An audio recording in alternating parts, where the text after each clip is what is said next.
Hello, my lovely rose garden, and welcome to a special Valentine's Day stream. I'm Avalon, I'm Ray. and we are here, just doing this, I guess. Oh, I forgot to add the chat to. Oh, I don't think I can edit this. Sorry. So chat won't be on screen, but that's fine because it's already a bit cluttered. I did what I could. I just kind of made this very quickly. Anyway. Mhm. So while we wait for people to get in and go ahead and share this out, let's explain what it is that we're doing today. I'm going to go ahead and pop this link around. We're going to be reading Romeo and or Juliet.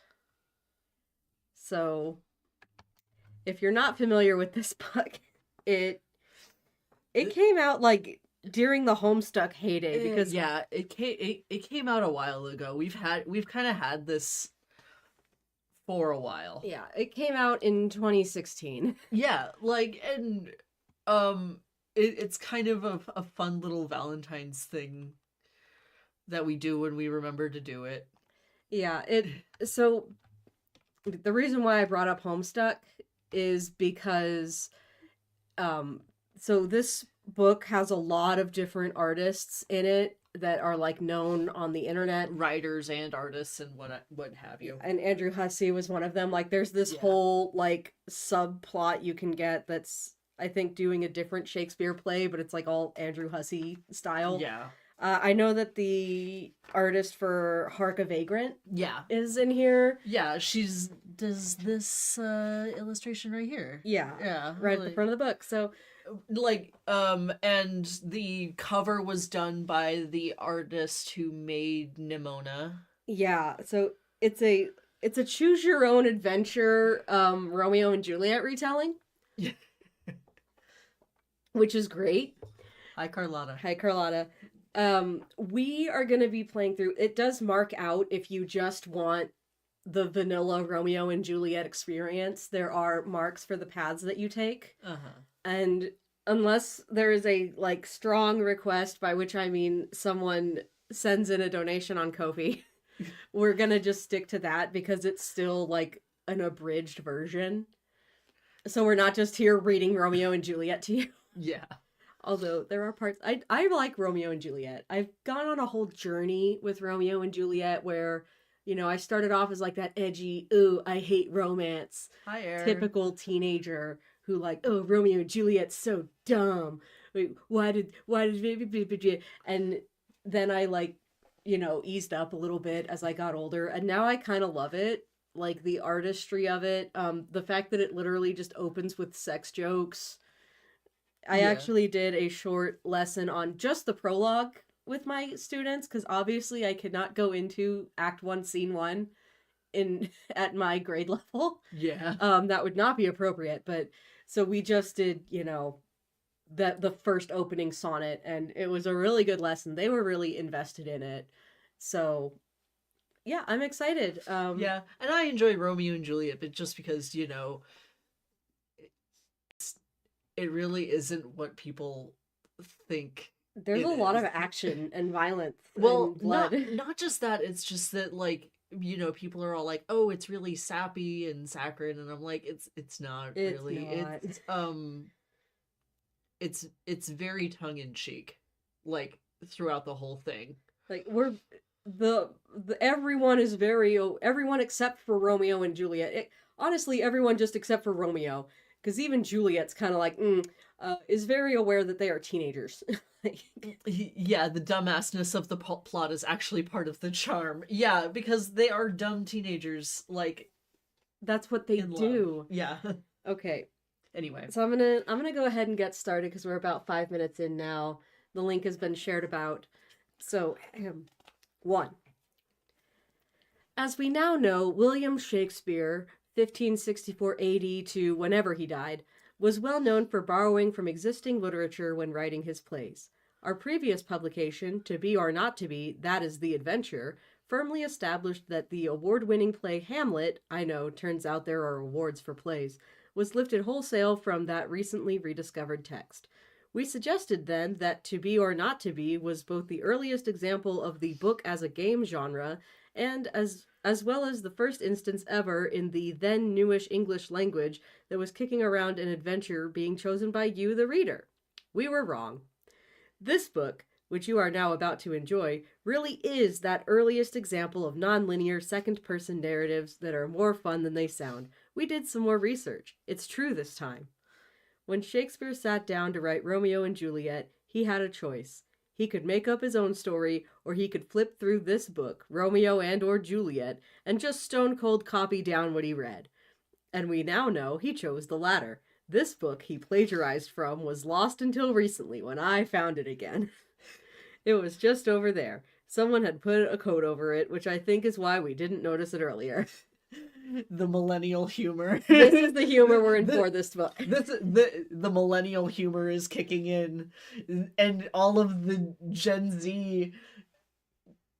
two Gen Z people that follow us are just gonna be cringing throughout this whole thing. It's like, yes, this whole book is millennial humor. You'll have to deal with that.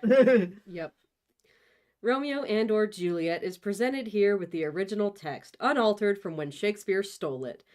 All we've added are some rad illustrations, and we also put adorable little hearts next to the choices Shakespeare made when plagiarizing this book.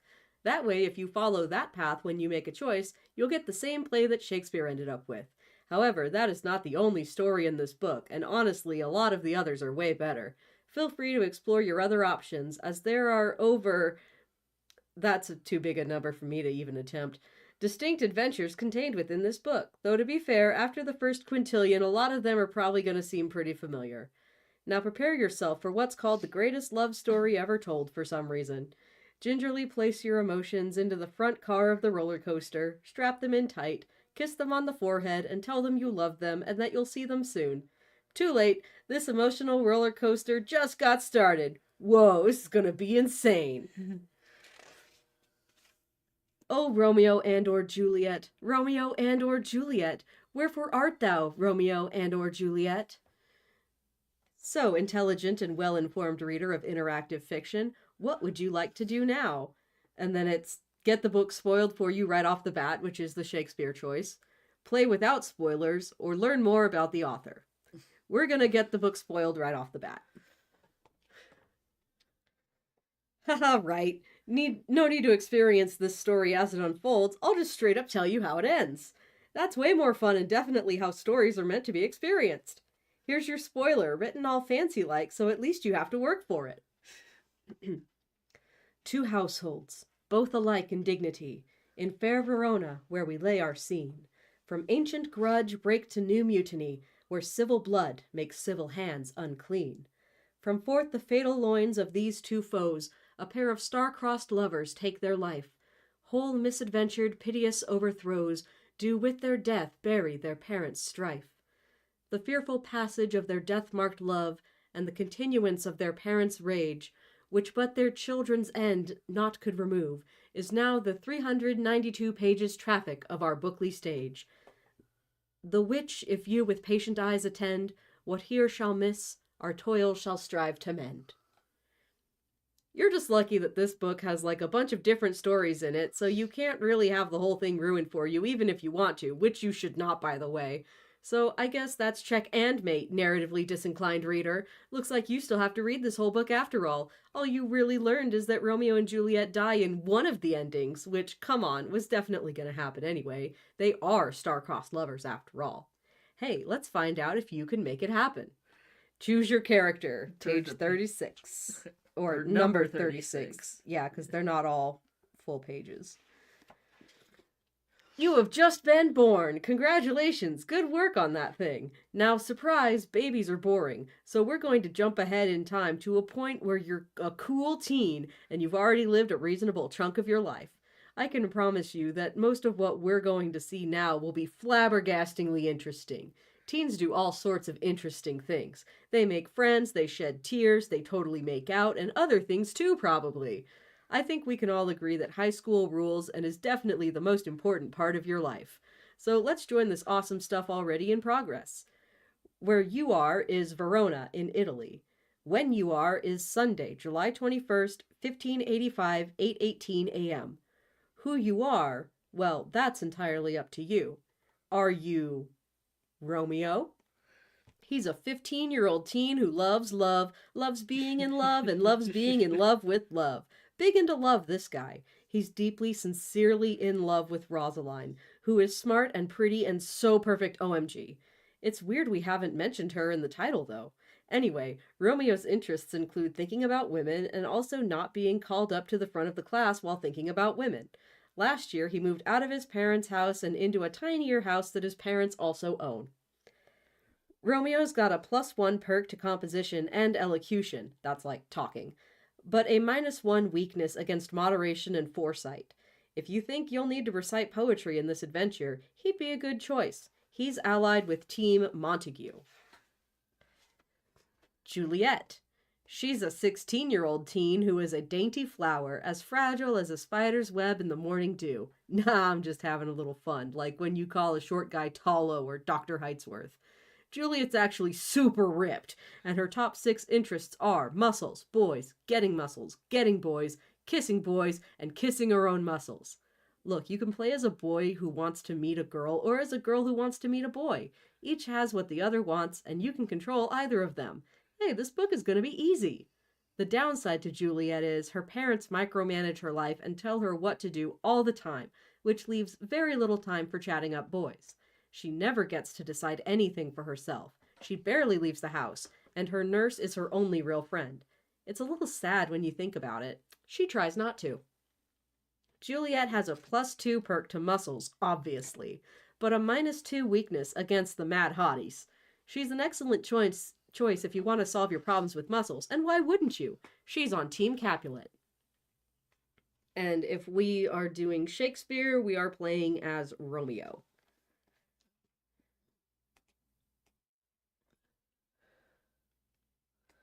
So we turn to 27. You are Romeo. You've been wandering around town since dawn. You were up early and sad because you are so in love with Roselin. She's perfect, you tell yourself. She's a real grown-up lady, beautiful, with legs that won't quit, and with arms that won't quit, and with the rest of her that's unwilling or unable to quit as well.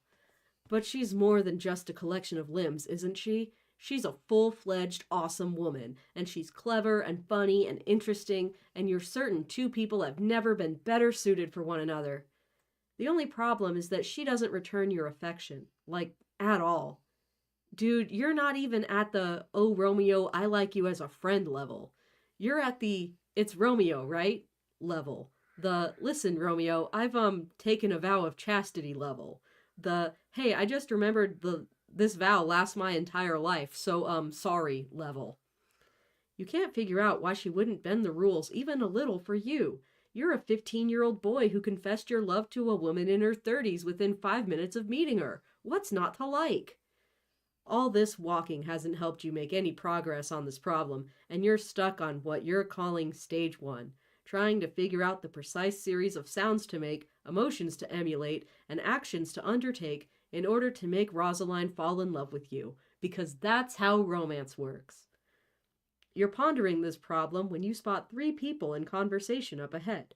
They look like your parents, Charles and Rosemary, talking with your best friend / cousin, Benvolio. Benvolio's great, and right now he's wearing this super cool vest. It's got like badges on it and tassels. I know that sounds terrible, but it's really working for him. I'm still checking out that vest when your parents and Benvolio notice you standing there. Your mom and dad abruptly leave while Benvolio turns and jogs towards you. "Good morning, cousin," he shouts, waving. You pretend not to notice because you're sad and want to be left alone, and also because while Benvolio's a good friend, he kind of takes everything literally, which makes him not the best person to talk about feelings with. Actually, you saw Benvolio earlier today, only you didn't want to talk to him just then because you were walking around crying over your feelings. "Oh, Romeo, wherefore art thou such a wimp, Romeo?" So you jumped into the woods and then hid while crying until he went away because that's how you solve your problems. But there are no woods here. There's only a garbage can. What do you want to do? And it looks like if we're following this, we're going to talk to Benvolio. Turn to 14. And I need to blow my nose very briefly. So I'm going to take a pause And we should probably check in and see if the chat can still hear us. Well, I can keep reading. If you wanna. Yeah. We haven't gotten any chat input in a while. I'm worried. You guys still there? All right. So, 14. Benvolio shakes your hand repeatedly. Good morning, he says. You ask him if it really is morning, and he confirms that it is, and you figure that's enough small talk. Time to talk about the important things. Your feelings. Oh, okay, they are still here. Yeah. Great. Okay. Let me level with you, Ben, you say. Here's my whole deal. I love someone, but she doesn't like me back. Benvolio agrees that, yeah, that sounds bad, and that love can be rough sometimes. What's rough is that... What's up? Will I sneeze? Oh, sneeze incoming? Okay. Bless you. Thank you. We should probably just like switch back and forth Yeah, sure. with each one. But yeah, what's rough is that love is supposed to be blind, but it can still see its way into making me do whatever it wants, you say, personifying your emotions as an imagined third party whose tyranny allows you to preemptively absolve yourself of responsibility for your own actions. That's right. Don't think I didn't notice. You're about to talk about love some more when you realize it's breakfast o'clock and you haven't eaten since it was dinner o'clock. That was yesterday. Redirect the conversation towards breakfast. Turn to 28.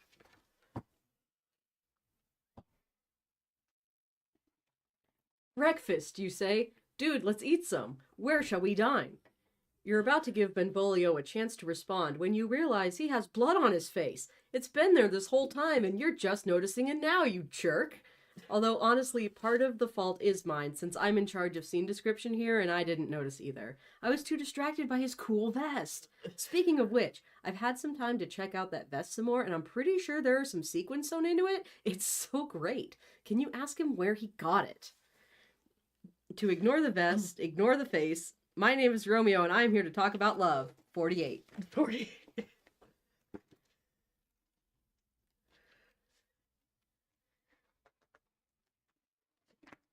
Okay. You look away from Benvolio's face, pretending not to notice the blood on it. Hey, I know it'd be fun, you say. Let's talk about love some more. Before we do that, Benvolio insists, I just wanted you to know I got into a fight. Tried to keep the peace, but dudes were biting their thumbs at each other like crazy. Dang, that sounds off the hook, you say. Not unlike, I hasten to add, the emotion of love. It was, he said. I never saw so many thumbs get bit. Must have been at least 4 or 5, easy. You consider asking him more about the thumbs, but then suddenly decide you would really rather still talk about love some more. Geez, Romeo, you are as constant as the northern star. Which is to suggest sarcastically that you are not constant at all, but rather boiling with random and unpredictable fiery energies held just beneath your surface. The only way you'd appear consistent is if you were viewed from far away, on a planet whose northern axis extended almost directly through you. Okay, listen, from now on, I'm going to try out metaphors like this somewhere else before writing them down here live. Anyway, Benvolio is still expounding vis-a-vis thumbs, and you decide to interrupt him. Let me stop you right there, you say.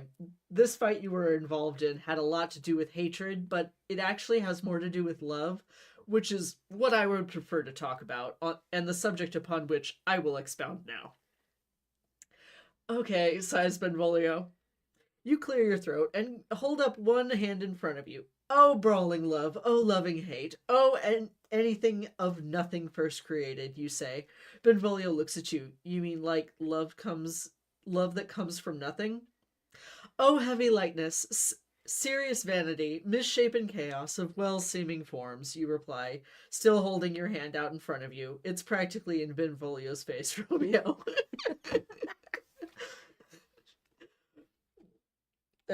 Benvolio looks at you again, then steps to the side to avoid having your hand so close to his face.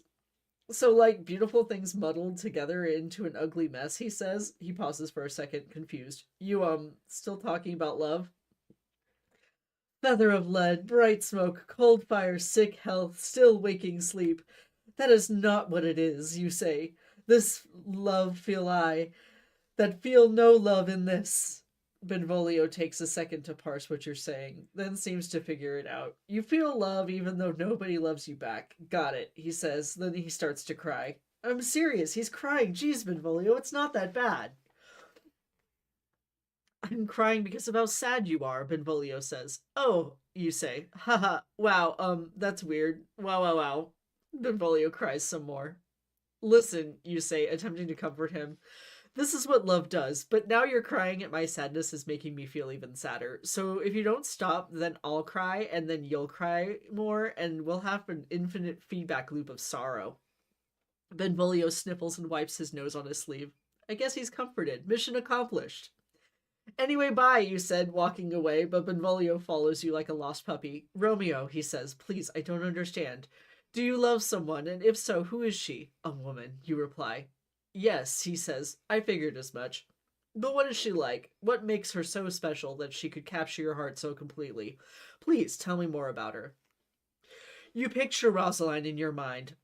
This wonderful woman, this fully formed person whom you forged one of the deepest connections it's possible for one human to create with another. She's super hot, you volunteer. Tell Benvolio about Roselin in the classiest language you can muster. 18. All right, here we go. You hold out your hand in front of you and begin to describe Roselin to your cousin. Here's what you say. She'll not be hit with Cupid's arrow. She hath Dian's wit, and in strong proof of chastity well armed, from love's weak childish bow she lives uncharmed.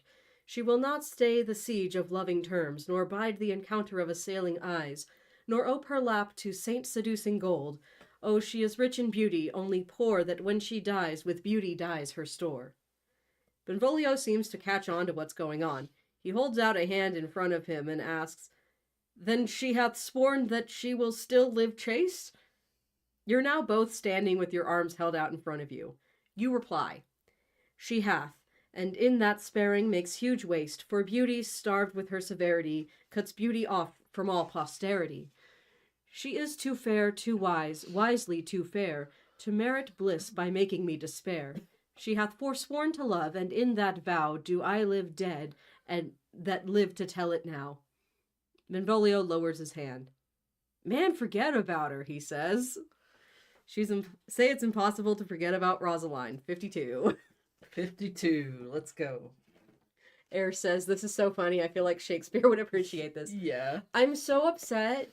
There is a local theater company that put on a production of Something Rotten on my birthday. And we didn't know about it. I'm so sad. I love Something Rotten. All right. Sure, it's possible. Just overwrite the memory of her by looking at other ladies, Benvolio says. You know, peep on the mad hotties.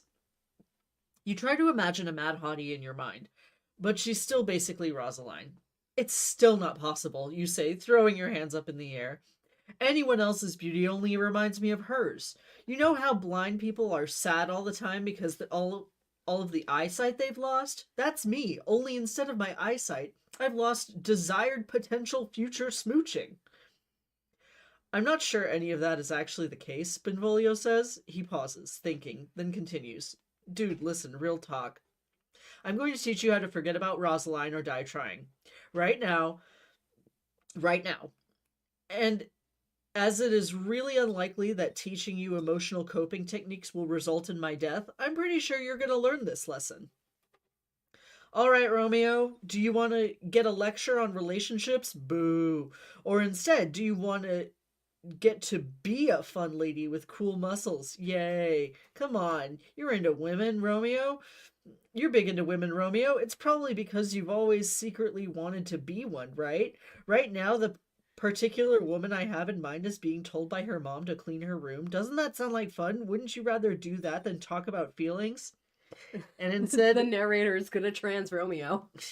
Listen to Benvolio lecture you about feelings. Gotta go to 19. We're gonna go to 19. I'm sorry.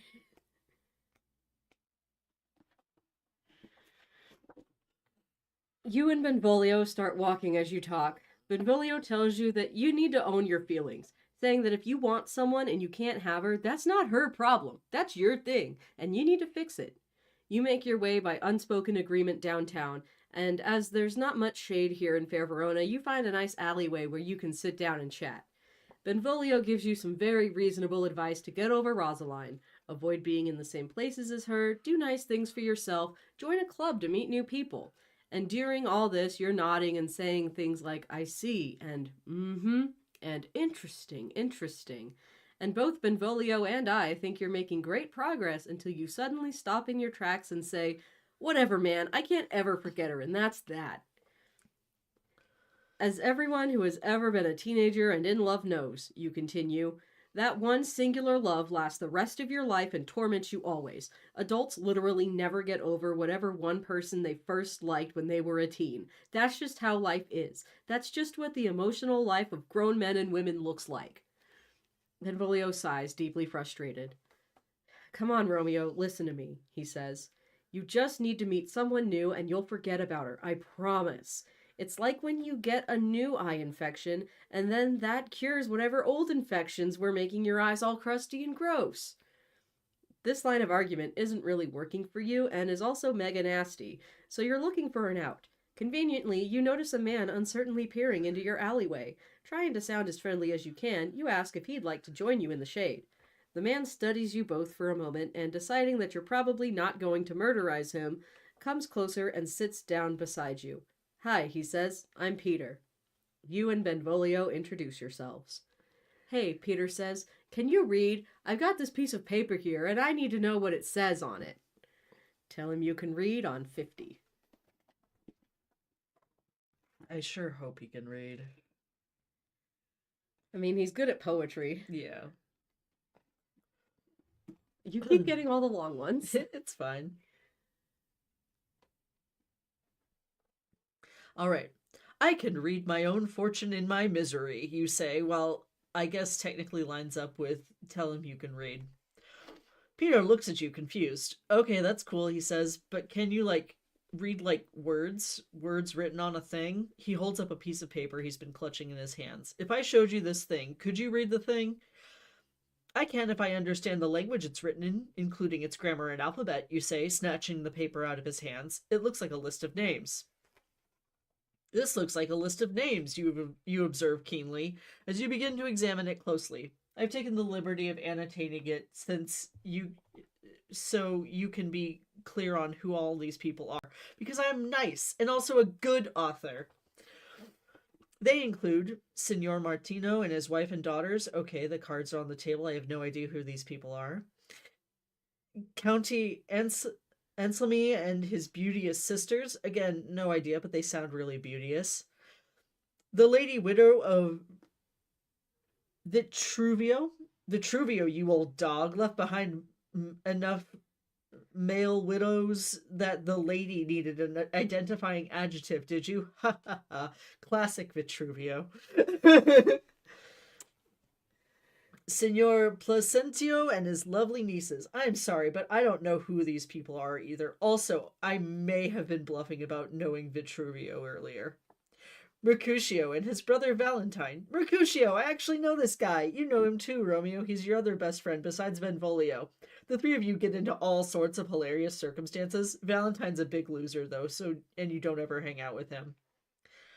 Mine uncle Capulet, his wife and daughters.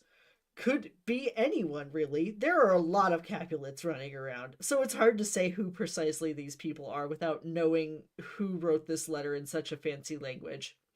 My fair niece Roseline and Livia. Roseline, we know her, so this must be a list composed by Roseline's aunt or uncle, I guess. Signor Valentio and his cousin Tybalt. What, there's a Valentine and a Valentio? Geez, that'll be confusing. So as a personal favor, I'll cut both of these guys out of the story as of right now. Later, dudes. Anyway, Tybalt's a good guy to avoid. He's totally racist against Montagues, so heads up. Lucio and lively Helena. Lively seems like a weird adjective to attach to someone on a list like this, but oh well, it's not like I wrote it, right? You read the list of names out loud to Peter and ask him what the deal is with this list. He explains that he works for the Capulets, who are throwing a party tonight, and this is a partial list of guests he needs to invite.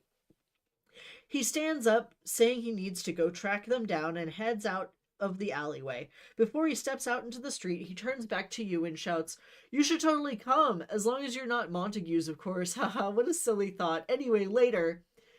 "Dude," Benvolio says, "we just made a friend in an alley." "I know, it's so great," you reply. "His name is Peter. His name, Peter, is dumb, though, so we'll call him Alley Pal." This is how teenage boys are. "Agreed," Benvolio says. "Hey, you know what? We should crash Alley Pal's party. Roselin will be there, which means you'll be able to definitely compare her to the other hotties there. And when you do, you'll definitely want to trade up. Her body will not compare to the bodies of strangers." You say. "A woman fairer than Roselin. No offense, but I'm pretty sure she's got the rockingest bod and the all-seeing sun ever saw since the world began. An event that, as nobody could possibly know this information, I can only wildly guess was somewhere around 4.57 billion years ago." "Wow, and she just happened to be born in your hometown, huh?" Benvolio says. "Yes," you say. "It was quite lucky," you say. All right, you know what? While you're here trying to decide whether or not to go to some dumb party, that woman I mentioned a few choices back has finished cleaning her room and is now working out. She's getting stuff done. Maybe you should be her for a while. I'll sweeten the pot. Right now, she's wearing workout clothes. You probably find that sexy, yes? Humans like clothes that are different from regular clothes, yes? Turn to 8. And that's the fated choice? Yes. Okay, we're on the fated choice. You gingerly put down the weights you were blasting and wipe down your workout equipment. Then you change out of your wet and sweaty and gross and stinky and entirely unsexy Juliet workout tights and into your much less sweaty and at least slightly sexier Juliet hanging around the castle tights, with your favorite red dress on top. You're just pulling it on when you hear Angelica calling for you. "In a minute," you reply, but a few seconds later, you can hear your mom and Angelica outside your door. Your mom is asking where you are, and Angelica is saying that she already called for you. "I called for her already. I swear I did. I swear on my virginity at age 12, she says, which is kind of weird and a little bit pervy. "That was kind of weird and a little bit pervy," you mutter to yourself, making the final adjustments to your dress. You leave your bedroom and greet your mother and nurse waiting outside your door. "Guys, calm down, I'm here," you say. "What do you want?" Your mom sends your nurse away. "Juliet and I must talk privately," she says. "Okay," Angelica says, leaving. "Wait, I just remembered. Actually, you're allowed to hear our secrets," your mom says. "Okay," Angelica says, returning. Angelica is now, Chad from SNL. "Wait before we start," your mom says. "Pop quiz, how old is my only child?" You'd like to say she's testing your nurse, but you're not entirely convinced your mom actually knows. Let Angelica answer. Turn to 9. Oh, there is no choice here. It's either let Angelica answer, turn to 9, which is the fated choice, or answer for her so that, wait, never mind, Angelica's answering already. That's what you get for never speaking up, Juliet. Guess we're gonna let Angelica answer after all. Turn to 9. Angelica says your 17th birthday will be July 31st. Hey, that's only a few weeks away. Exciting. It's not a few weeks away. That's many months. Anyway. And she knows it down to the hour because her own child, Susan, was born the very same day. Spoiler alert, Angelica tends to go on a bit, so I'm going to cut this down to just the highlights because nobody's getting paid by the word here. Brevity is the wit of soul of wit. That's a saying that you can attribute to me, the author of this crazy branching novel. Make sure no one else steals it. So, here are the Angelica highlights. You were born July 31st, and she knows because her own baby was born the same day. That baby is named Susan. Nice name. That baby is dead now. Whoa, dang, yo! There was an earthquake on your birthday 14 years ago. Irrelevant information. Feel free to forget this right now. You stopped breastfeeding on that very day. Okay, that's fine. She put wormwood on her nipple to wean you. Okay, whatever, let's move on. This made you mad at her breast, and you and the breast had a falling out. How are we still talking about this? The day before the combination earthquake weaning, you fell while walking and bruised your face, and Angelica's husband picked you up to comfort you. Her husband is dead now, too. Oh, well. Her husband asked you if you fell forward on your face, and then asked if when you'd grow up you'd fall backwards instead. What the heck? That's a sex euphemism. Her late husband made sex jokes to a 3-year-old. May I just reiterate, what the heck? Seriously? Seriously. Anyway, 3-year-old you said yes to this question that you could not possibly understand, and it was so hilarious that here we are talking about it over a decade later. At this point, your mom, totally of her own volition, and not because I'm getting tired of this myself, asked Angelica to be quiet, which she eventually does, but not before adding, the bruise on your head was as big as a rooster's testicle. Wow, you want to end this here, Juliet? Ask them what they want you to talk about. Ask them what they want you to talk about. Turn to 10. Your mom says she wants you to get married and have kids right away. You know, just like she did when she was 12. She says you're overdue, Juliet. Moms, am I right? Anyway, she's organized this party tonight so that you can meet your future husband, to whom you are, as of a few hours ago, already promised. She set it all up. Wheels are already in motion, so you'll definitely be marrying the dude you meet tonight. Also, she says it's a masked ball, so everyone will be hiding their faces. You note to yourself that this is a terribly themed party to have if you actually want to judge how attractive people are. So this dude she wants you to marry must be a no-go.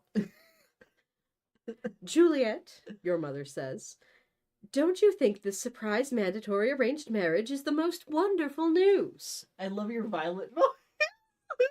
For Lady Capulet. Any fancy lady gets the violet voice. It's Violet. She's here. All right, this is getting serious. If you keep doing everything your mother asks of you, you're going to end up married to a stranger, and not just any stranger, but one who thinks the best way to meet women is to get their moms to promise women to him sight unseen. You want to get out of here, see the world, maybe start making some decisions for yourself? Or do you want to say yes, mom, automatically? Say yes, mom, automatically, 11. Yes, mom, you say automatically.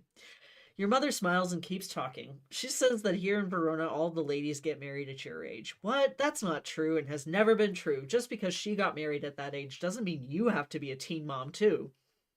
She says the guy she wants you to marry, Tom Paris, is big into you based on what scant information he's been told. Mainly that you're female and fertile. Angelica volunteers that he's the greatest man in the whole world and that his body is as perfect as a wax sculpture. You can't think of a single wax sculpture you'd ever want to spend with the rest of your life with. Your mom asks you if you can love this Paris guy you've never met or even heard of before just now, and it would be really convenient for her if you could because, as she said, the whole thing is a setup to get you married off really quickly. What do you want to do, Juliet? Say yes, mom, automatically. Turn to 12. All right. You stay exactly where you are and say yes, mom, when your mother expects it. Your mother goes on to tell you to check out Paris's rockin' bod and his rockin' eyes in particular. She says he's a book of pure love that only needs a cover. That's you, Jules. She says it's not right that someone so beautiful as yourself should hide away from someone so bangin' as him. Also, if you marry him, you'll gain access to his wealth, she says. I'm imagining her in one of those, like, my husband just died gowns. My husband just died gowns, yeah. Dressing gowns. And you'll lose nothing by having sex with him either, because sex in the context of a monogamous marriage is cool and fun. In fact, you'll gain from having sex with him, your nurse adds, because you'll get pregnant, and then you'll be bigger. Yes, factually, that is how pregnancy works. Yes or no, your mom says, concluding. Can you promise me that you'll fall in love with this dude you've never met? I cannot stress this enough. Tom Paris's bod is a rockin'. Say yes, mom, 13. Oh man, seriously, Juliet? I was hoping you'd want to go on a fun and exciting adventure, not agree to everything your parents say and get married to a stranger in the first few pages, the end. But I guess there's some adventure to be had in marrying a rich dude that your mom likes, so here we go. You behave exactly as your parents want, and you tell everyone that you'll do your level best to love this Paris guy. And as soon as you do, a servant enters and reminds your mom that it's 8 p.m.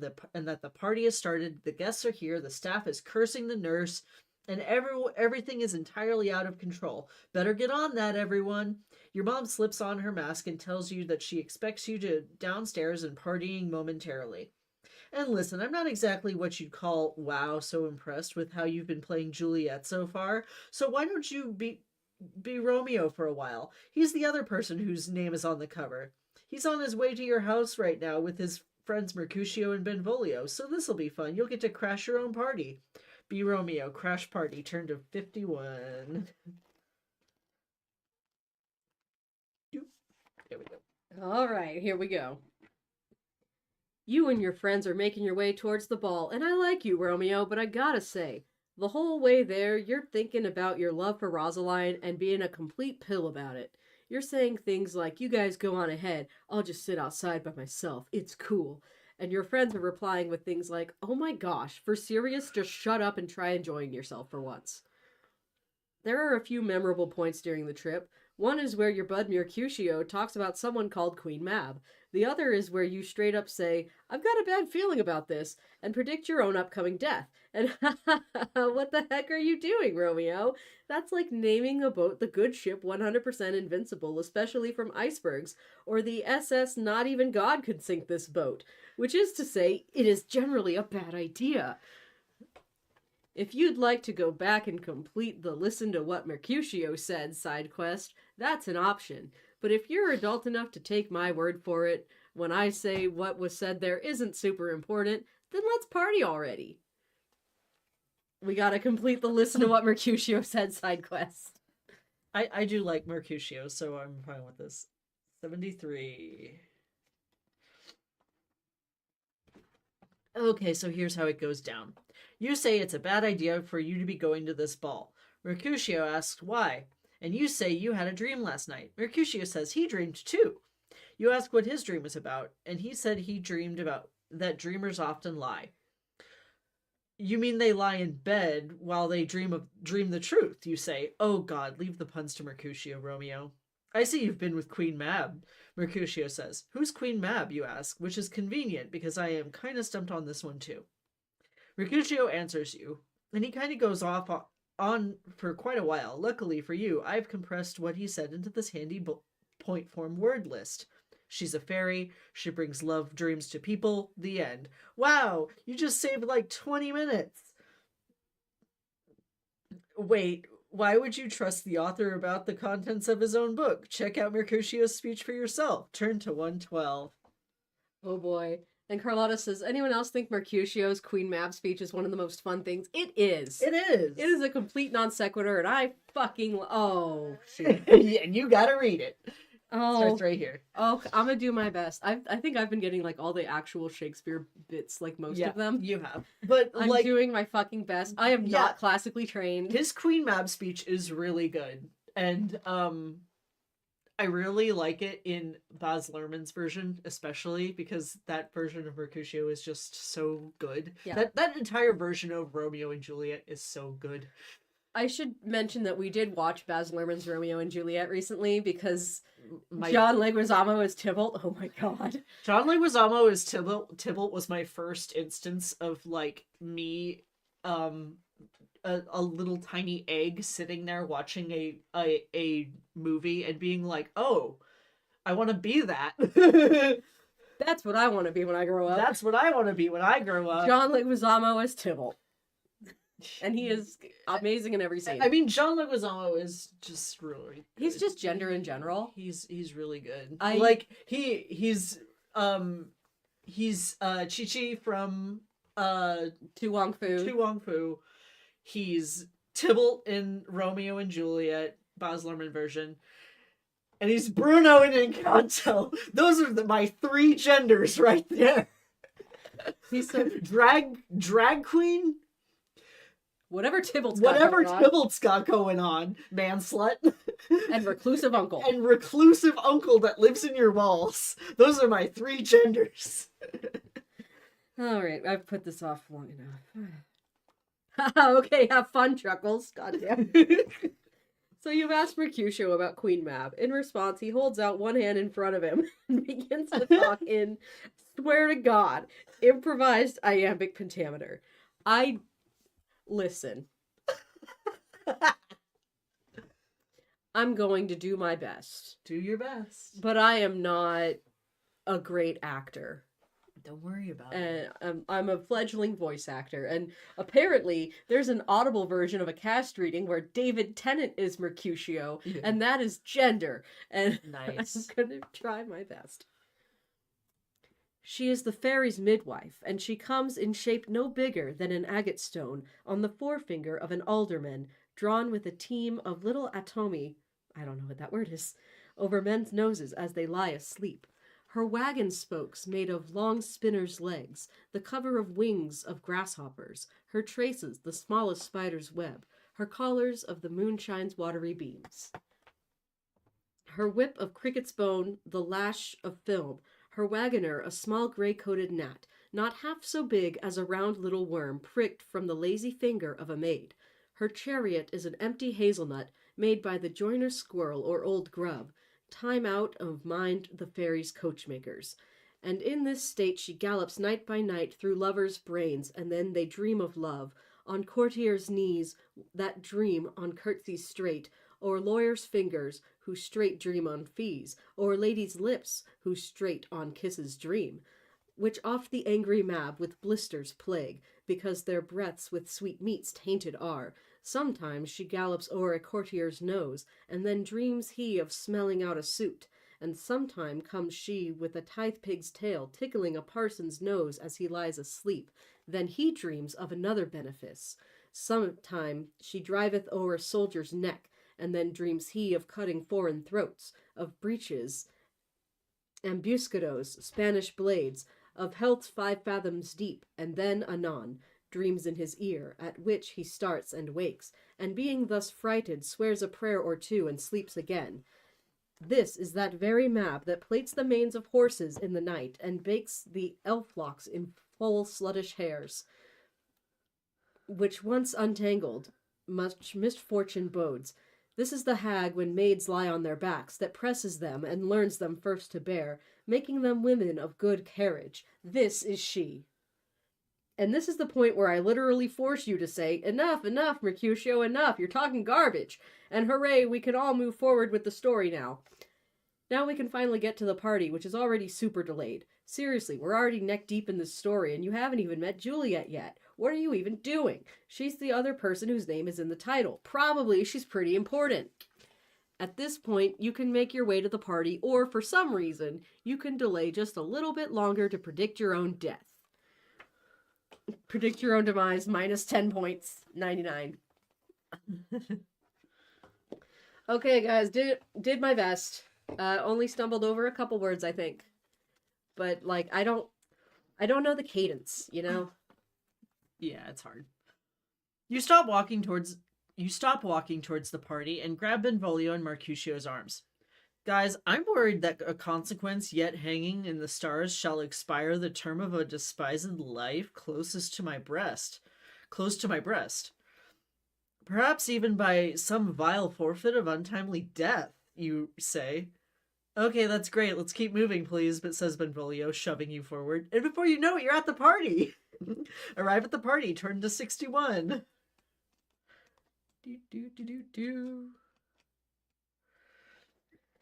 61. You and your friends enter the party, and the muffled music from the dance floor is already audible. At the entrance is a table full of masks, and everyone grabs one. Benvolio pulls on one of those big grin comedy theater masks over his head. Mercutio grabs a black cowl that makes him look like some sort of Batman, and you grab a rainbow unicorn mask. You are now dressed as a rainbow unicorn.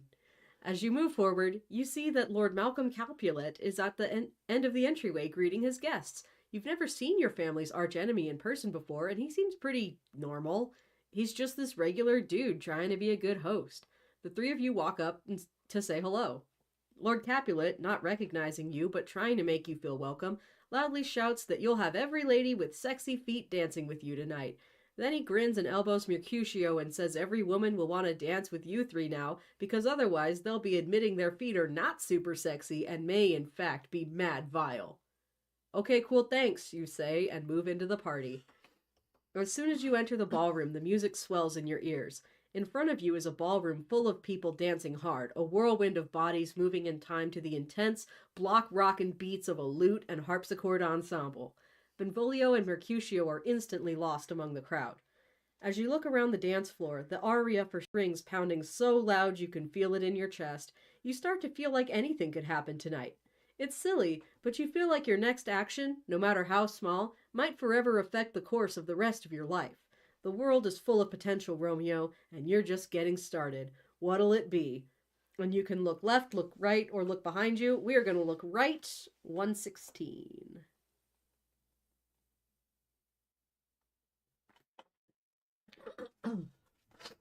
All right, you look to your right, and magically, the crowd seems to part to allow your gaze through. There at the other end of the ballroom is the most beautiful woman you've ever seen. You have no idea who she is. She's wearing a horse mask, so you can't see her face, but her body is really cool and neat. All I'm imagining is like those rubber horses. Yeah, like the... But it's perfect because we're a unicorn. Yeah. We match. You grab a passing servant by the hand, and just as you realize you're about to say, "Hey, who is that chiseled ultra babe?" you realize there's a chance this person might know her, so instead you try to sound as classy as you can. "Excuse me, sir, what lady that is that which doth enrich the hand of yonder knight?" you shout into the servant's ear. "Dunno," the servant shouts in reply, pulling his hand free from yours. "Oh wow, she's so hot, you shout. "In fact," you say as you cup one hand around the servant's ear while holding the other one out in front of you, "her beauty's too rich for you." The constant. The hand. The hand. "Her beauty's too rich for use, for earth too dear. So shows a snowy dove trooping with crows, as yonder lady o'er hand fellows shows." I'm even worse at reading this. "The measure done, I'll watch her place of stand, and, touching hers, make blessed my rude hand. Did my heart love till now? Forswear its sight, for I ne'er saw true beauty till this night." "Okay," the servant shouts in reply. "I still don't know who she is." You lean back against a marble pillar to watch this woman dance. You feel like you're in a trance. Your whole body feels hot. Your face is flushed. Your ears are burning. You are now obsessed with this woman. You help yourself to a drink of cold water to calm down and promise yourself that when this dance ends, you're going to talk to her. You're going to do this, Romeo. You're going to go hit on this stranger. "Hey, along those lines, I've got some good news. This song is actually going to end in a little under 6 seconds, and then the band is going on break. So that's great, right? You'll actually be able to talk to her." You start to panic, thinking a few seconds isn't enough time to think of what to say. You can't think. You can't think of a single thing to say. I try to calm you down, but it's no good. You're still panicking. You're looking around wildly, trying to find inspiration. "How many seconds have you burned through already? How many seconds are left? Romeo, listen to me. Here's a secret. You can take your time with your choice here. There's no rush. Keep this just between you and me, but I programmed the book such that Juliet will keep dancing until you decide what to say. The second you do, she'll stop dancing and respond. It's a little unrealistic, but it does save us from having to go through pages and pages of waiting until the song ends." I feel like we are actively living through an arc of Cinderella Boy. Yeah. You thank me for giving you this straight talk and agree that your suspension of disbelief is done willingly. "All right, Romeo, it's all up to you now. Here are some of the top 3 options, and just between you and me, 2 of them which will get the same result and 1 will get a different one. But which is which?" Walk up, take her hand in yours, say, "Hey girl, if I profane my unworthiest hand, this holy shrine, the gentle sin is this. My lips, two blushing pilgrims, ready stand to smooth that rough touch with a tender kiss." Turn to page 96, or number 96. Okay, there we go. All right, here we go. Sonnet time. Or no, because you just I just you said did it. the sonnet. Well, it's not really a sonnet because it's a conversation, but yeah. Amazingly, that works. She smiles and squeezes your hand a little and shouts over the music that you don't give your hand enough credit. You both pull off your masks. Her face is just as attractive as the rest of her body, which is awesome and also a relief. She seems to like what she sees too. This is going great. She pulls your hand to her cheek and shouts that by holding her hand, you're showing devotion, just like a religious pilgrim would show devotion to their god, and religious pilgrims often touch their hands to statues of saints, so pressing one hand against another is basically like a kiss. Haha, wow, this is your first conversation with her, and she's already bringing up religion and being devoted to her eternally. You want to bail, Romeo? No sonnet for you, Carlotta. And yeah, it's written as a sonnet, even if it's true. Dialogue. No way, this lady is packed and stacked, especially in the back. Keep chatting her up. 111.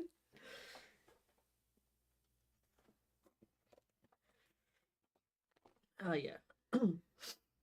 The music here is so loud. You raise your voice even more to be heard over it. Don't religious pilgrims have, like, lips too? You shout over the noise. Sure, the woman shouts back. Lips they're forced to use only in prayer. Oh, then maybe you'll let my lips do what hands do in this metaphor that we've constructed? Can I kiss you? She looks at you, a small smile on her lips. You cup both hands around her ear. I pray thee, please grant my request, you shout, smiling. All of the dialogue is in caps. Before this pilgrim's faith turns into despair. She smiles a little more, like you're missing something. She holds her gaze for a long moment. Saints don't move even when they're granting prayers, she hollers. Then don't move, you shout, because I'm about to make my prayer come true. And then you kiss her. She kisses back. Hard.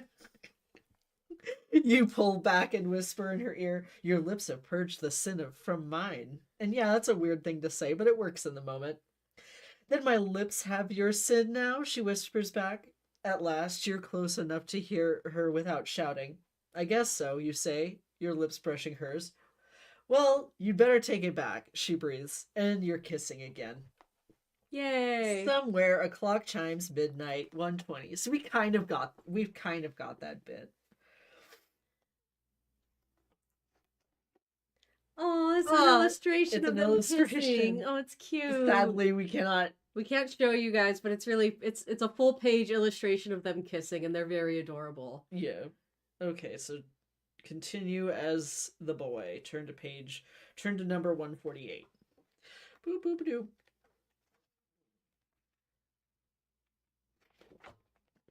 148. There we go. The chimes stop, the band quiets, and the woman you met literally 3 minutes ago, whom you're already kissing on and whose name you don't even know, pulls back a little. You kiss by the book, she says, and you're instantly wishing you'd cleaned up before you headed out tonight. The books stacked beside your bed right now include Kiss It Better, What You Can Learn from the World's Greatest Kissers, Reminiscing About Kissing, 66 Years of Sexy Smooches, Basorexia, and How to Press the Bacteria-Rich Outer Edge of Your Digestive Tract Against the Bacteria-Rich Outer Edge of Someone Else's Digestive Tract and Exchange Fluids. Oh, haha, that's weird, you say. Before she can say anything, a woman in a nurse outfit walks up and says, Hey, your mom wants to talk to you. Yes, Angelica, she says, and takes your hand. Sorry, she says, my parents are really controlling. I'll be back soon, promise. She leaves, and you turn to the nurse lady. You're still a little stunned from meeting that woman, and how super rad your kisses were, though. So when you try to say, who was that woman, it accidentally comes out as, what is her mother? Which is barely even grammatical. She smiles. Her mother's the lady of the house, she says. Lady Capulet. And I'll tell you what, whoever puts a ring on that is going to be loaded. You take a step sideways in shock, which is what humans do in real life when they encounter information they were not expecting. The woman leaves you unconcerned. I, Romeo Montague, cannot believe that she's a Capulet, you say to yourself, unbelieving. She's my worst enemy. How could this have happened? How is it possible that I would meet a Capulet at a party hosted by the Capulets here at Capulet Castle, situated as always at 1 Capulet Lane? Benvolio and Mercutio emerge from the crowd. Let's bounce, bro, Benvolio says. Always leave a party early. That way you don't have to help with cleanup. Obviously, you say. But we just got here. Also, I think I'm in trouble. Benvolio is already pulling you to the exit. You're almost out of the castle when the nurse lady catches up to you and asks you what your name is. Romeo Montague, you say. She gasps and brings a hand to her mouth. It's okay, you say, trying to calm her down. Yes, we crashed the party, but we're leaving now, okay? We don't want any trouble. Dang, she says, taking a few steps backwards. She still seems shocked, but whatever. You and your friends leave the party. Benvolio and Mercutio are talking to each other, laughing, gossiping, making fun of the people there. You don't hear a word of it. All you can think about is that woman, this mysterious haughty babe Capulet. You don't even know her name. For all you know, it could actually be haughty babe Capulet. On the other hand, it could also be something less attractive, like Stinkum's dental plaque Capulet. I have to go back, you say out loud. Your friends look at you in surprise. What? They say. Romeo, wait! You realize you're already running back towards Capulet Castle. How can I leave while my heart's rooted here? You shout over your shoulder. You hear your friend shouting after you, something about having sex with ghosts and also fruit? Probably you misheard that, right? But you don't stop, and before long you've hopped the castle fence and made your way to the castle proper. It's quiet. Looks like the party's ended. You're crawling around in the bushes, trying to figure out which room is hers. There are several balconies attached to the house. Could be any one of them, actually. Examine nearby balcony, examine nearby wooden balcony, some other balcony, 167. Oh, yeah. 167. Oh, wow, I can't believe we've been doing this over an hour already. You look up at the balcony. A light is on inside. But soft, what light through yonder window breaks, you whisper, holding one hand out in front of you. Gotta have the hand out. Okay. All right. A lady in a nightgown steps out from the light onto the balcony, brushing her hair. She's super hot. It's the same lady, Romeo. And here I want to pause to say, honestly, I thought you'd find out this woman's name by now. I really did, but that hasn't happened yet. And I guess I have no one to blame but myself. Anyway, her name is Juliet. Juliet Capulet. Surprise! It's the woman whose name is on the cover of the book. And I get that my just telling you now introduces a continuity error here, but just forget it. Nobody will ever notice you suddenly know who she is, unless they're forced to study this book in great detail. And even then, I'm sure their teacher will just say, oh, Romeo probably saw her name on the house directory on the way out. That's a thing houses have, so it's not a problem. The end. All right, so Juliet's here. You're really you're staring at her from the bushes you're hiding in, and you are really feeling like talking her up yourself. How are you going to play this, Romeo? Talk her up fancy like. Turn to 110.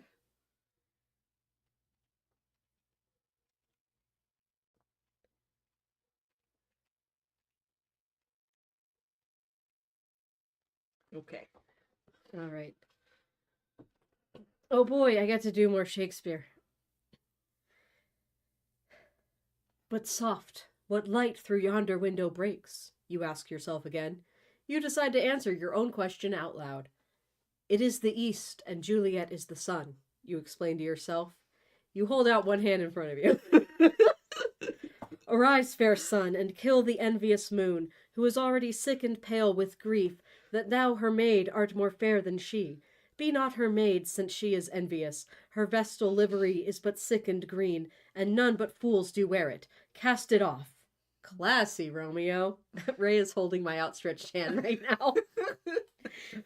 At this point, Juliet says something, but you can't quite make it out. It seems like she's talking to herself, too. It is my lady, you go on, staring at her, your one arm still upraised in front of you. Back it goes. Oh, it is my love. Oh, that she knew she were. She speaks, yet she says nothing. What of that? Her eye discourses. I will answer it. You lower your arm, oh thank God, and step forward. You suddenly realize that being surprised after dark by a dude trespassing in her garden might not be something she responds well to. You creep back into the bushes. I am too bold, you say, raising your arm up again. Damn it. 'Tis not to me she speaks. Two of the fairest stars in all the heaven, having some business, do entreat her eyes to twinkle in their spheres till they return, sorry. He is now resting his chin in my hand. What if her eyes were there, they in her head? The brightness of her cheek would shame those stars as daylight doth a lamp. Her eye in heaven would through the airy region stream so bright that birds would sing and think it were not night. Juliet leans, resting her cheek in her hand. See how she leans her cheek upon her hand, you say to yourself. Oh, that I were a glove upon that hand, that I might touch that cheek. Keep staring at her, 142. 142. Versus the other option, which is actually wish to be the glove. I can only imagine what happens there. Hope you guys are still enjoying this. Juliet sighs loudly. Ay me, she mutters. You can't tell what she's talking about. Oh, speak again, bright angel, you say. For thou art as glorious to this... Up, where's the hand? It doesn't say the hand. Okay, for now. Doesn't say it yet, yep. Oh, speak again, bright angel, you say.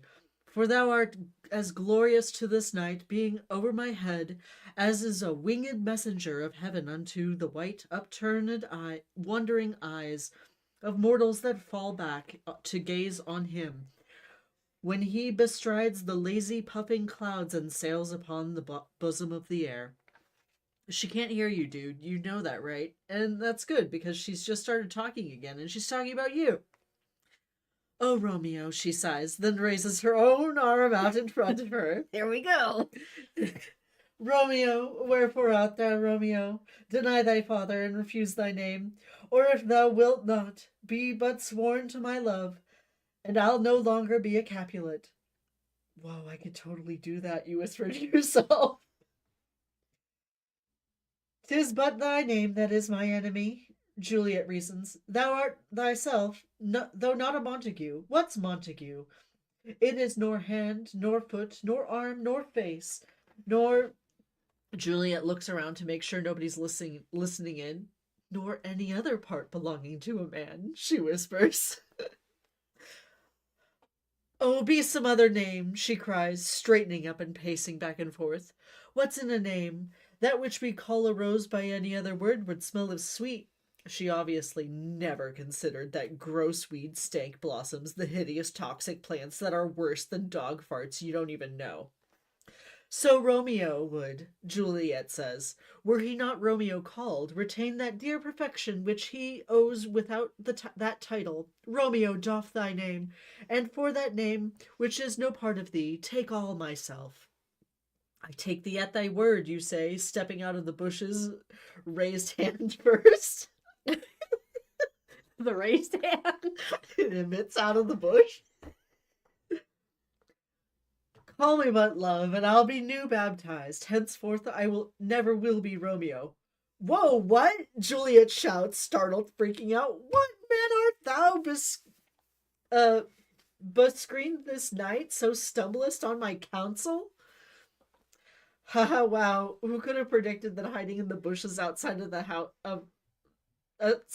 of someone you just met could go really poorly? If you don't want to get arrested here, Romeo, I think your only option is to be Juliet for a bit and decide to calm yourself down. Be Juliet, calm yourself down, and chat up this strange man instead. 163.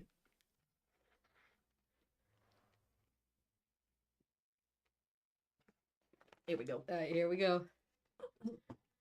Juliet, you instantly calm down. It's entirely reasonable that a man you just met at a party would now be lurking in the bushes outside your house. It's nice. This is what romance looks like. It's me, the man starts, then stops. Wait, no, I don't want to use my name. I hate my name now because you hate it. Romeo, you ask. Is that you? I mean, I haven't even heard you say 100 words yet, so it's a little hard to recognize you by your voice. But you're Romeo, right? A Montague? I am neither if you don't like 'em, the man says.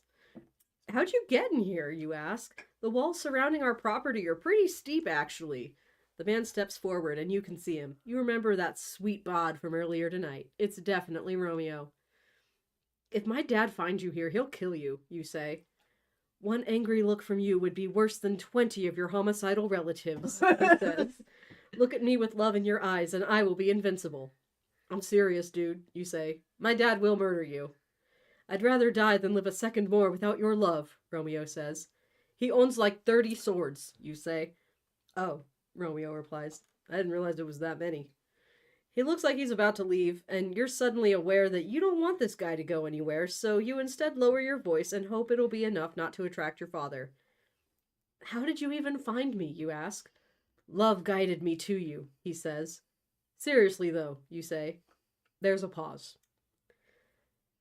I would sail to the farthest sea to be with you, he volunteers. Huh, you say. And then you decide, enough messing around. You'll just tell him how you feel. Okay, you say. Cards on the table, Romeo. I like you. A lot. And I know you're probably thinking I say this to all the guys, but I don't. This level of attraction is new to me. But if this is going to work, if there's going to be an us here, then I need to know that you love me too. Oh, I totally do, Romeo says. Seriously. Too easy, you say. Prove it. Convince me you're telling the truth. I love you. I swear on the moon, Romeo says. The moon is that thing in the sky that reflects light toward us, which we can then observe on the surrounding trees. The moon comes and goes in phases, Romeo, you say. I'm looking for something a little more consistent here. I love you and I swear on myself, Romeo says. He says it so earnestly and so eagerly that you're suddenly acutely aware of what you're asking this stranger to do. You know what, you say, this is crazy. This whole swearing thing is crazy. We've just met, and I'm already asking you to commit to me. I'm ridiculous. You should go. You'd really leave me so unsatisfied? Romeo says, and this kid's got nerve, I'll give him that. Oh, tell me precisely what satisfaction are you looking for tonight, you ask. Romeo surprises you by saying he just wants to tell you that he loves you, and to hear you say the same in return. And you surprise yourself by being tempted to tell him exactly that. Confess to Romeo, 122. How we doing, chat? We still here? We still good? Okay. Hey, guess what? My love for you is as boundless as the sea and twice as deep, you say. Cool, he says. Mine too. Just then you hear Angelica calling for you. Perfect timing. You tell Romeo to not go anywhere, run back into your room, and open the door for Angelica. I am sleeping. Gotta get back to it now. Later, Angelica, you say. Then close the door on her before she can get a word in edgewise. You run back out to the balcony. Okay, seriously, 3 words and then it's good night for real this time, you say. You pause for a moment, trying to compress that relatively complex sentiment down into 3 words. Marry me, please, you say. Just then you hear your nurse calling for you. Oh my God, just a second, 1,000 times good night, you say, and then rush back indoors. I'm still fast asleep and I should really get back to bed for it later, you say, then close the door on her again. You go back out to the balcony. Romeo is about to leave, but you call him back. Nurses, you say, rolling your eyes. Anyway, listen, I'm trapped here so we can't get married right away, but I'll send my nurse as a messenger tomorrow, cool? Incidentally, if I could, I'd make it so the endless goddess Echo, or make it so the goddess Echo repeated my Romeo until she was more hoarse than me. Neat, Romeo says. What time should I send her tomorrow, you ask. Wait, hold on, Romeo says. It's past midnight. Do you mean tomorrow is in Tuesday or tomorrow is in today? Oh, you say, Monday, today. Let's get married today, you say. Okay, Romeo says. On weekdays, I'm normally up around 8:30, so any time after 9 is good. After working out these logistics, the two of you spend what turns out to be a really long while telling each other how much you love each other until it's almost morning. Whoa, it's almost morning, you say. I'd let you go, but I'm like a kid with a bird tied to a string who keeps monstrously pulling her back whenever she tries to escape. I wish I were your bird, says Romeo. I'd literally pet you to death, you say, smiling and shrugging. Anyway, good night. Parting is such sweet sorrow that I shall say good night till it be morrow. Right back at you, Romeo says. I love Romeo. He's a dork. Okay. You go to bed and toss and turn, too excited for sleep, until finally it's late enough in the morning that Angelica should have shown up for work by now. You put on a fresh change of clothes and rush downstairs, trying to find your nurse. You locate her in the nursery. Angelica, can you do me a favor, you ask? I got engaged last night to someone I just met. Can you find Romeo Montague and tell him that even though it's already been several hours since I last saw him, I'm still not having second thoughts and want to get married right away? Ah, young love, your nurse sighs happily. I will absolutely do this. Only son of your family's greatest enemy, right? Right, you say. Great. I said I'd call for him at 9, and it's 8:30 now. So you should probably leave now so you can get to him by then. I will wait for your return. I think this is a really good idea, she says, rushing out the door. You slam down a protein shake for breakfast and go to the gym. Nothing to do but wait now. Whew.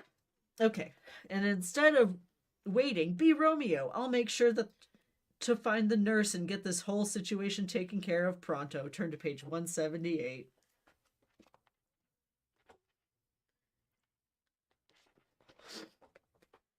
All right, here we go. Here's the thing, Romeo. After making your way home after the party last night, you couldn't sleep. In fact, you stayed up all night, and once morning comes, you start to feel antsy. Instead of waiting there for the nurse Juliet said she'd send, you wander over to your friend Friar Lawrence's house. You've got the time, and there are things you need to set up if you're going to get married today. You're inside the friar's house now, and you've just told him you've fallen for Juliet Capulet and want him to marry you both today.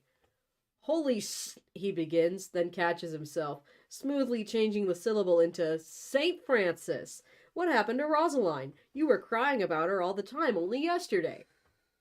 I didn't cry all the time, you say. You cried all the time, he says. There's literally a crusty trail on your cheek from an old tear you cried over her. Right there. See? It's right there. Oh, geez, you say, rubbing your face and glad that at least the 2 times Juliet saw you last night, you were either wearing a mask or standing some distance below her in some bushes. Listen, you say. You said I should stop obsessing about Roseline, and I have. I'm obsessed with Juliet now, okay? I've known her for less than 24 hours, but I'm not a baby anymore. So I know what I'm talking about when I say I love her and want to spend the rest of my life with her. Come on, Friar, will you marry us or not? Friar Lawrence looks at you for a moment. Oh, what the hell, he says, sighing. Cool, you say. Perfect. What time is it now? 9:15, he says. Oh, crap, I was supposed to be home for 9, you say. Oh, geez. You rush out the back, but stop and run back into the friar's house. We'll be back at, around 2:30 to get married, you say, then turn and run out the door again. Go wisely and slowly, the friar shouts after you. No time for that, you say, tripping over a root outside, scrambling to your feet and breaking into a run again. You reach your house at around 9:45 on account of how running is hard and you're not used to it. Unsurprisingly, after 45 minutes, nobody is waiting outside. You missed her. You told Juliet to send her nurse for you and then stood her up. Nice going, cool guy. There's nothing for you to do now but grab a quick breakfast and then head downtown. Juliet's nurse will be looking for you, and downtown's the most visible place to be. She'll be sure to check there eventually. When you get there, you place yourself by the public fountain right in the middle of the square. It's got 2 advantages. Your friends are already hanging out there, and from here you'll be able to see if any nurses wander past. You ditched us pretty well last night, bro, Mercutio says after you say hello. I had important business, you say, sitting down. Mercutio makes a bunch of gross sex puns at you, and you make a bunch in return, and before you know it, it's almost time for lunch. You burned the whole morning on dumb sex puns, Romeo. Literally, the whole morning is gone now. And no, I'm not telling you what the sex puns were, because honestly, you kind of lost steam around hour 2 anyway. Just then you see Juliet's nurse walking nearby. Benvolio spots her too. Land ho, he shouts. Perfect, he's making fun of her weight. No, dude, I think there are actually 2 people there, Mercutio says. Great. Mercutio's making fun of her weight, too. Mercutio's not the kind of person to let a fat joke drop, and Benvolio will go along with whatever he says. You feel your stress level rising. Surprisingly, the nurse comes over to your group. I'm looking for Romeo, she says. All I know is that he's young, he wears a unicorn mask sometimes, and he's in love with... That's me, you say, interrupting her before she can reveal your big news to your friends. They give you a surprised look that seems to say, you know this woman?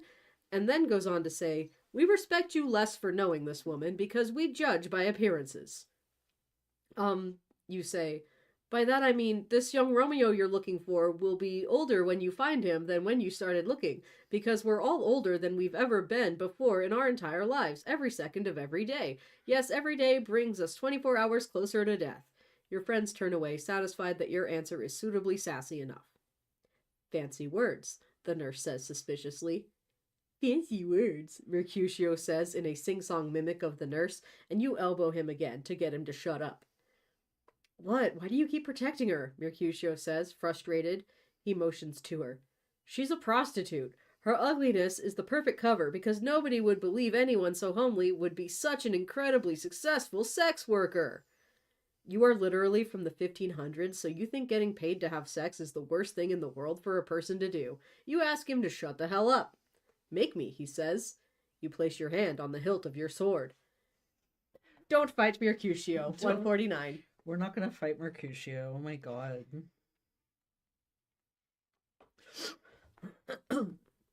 You're about to shove him away when you realize you can distract him using your one strength. Words! And his one weakness. Free foodstuffs.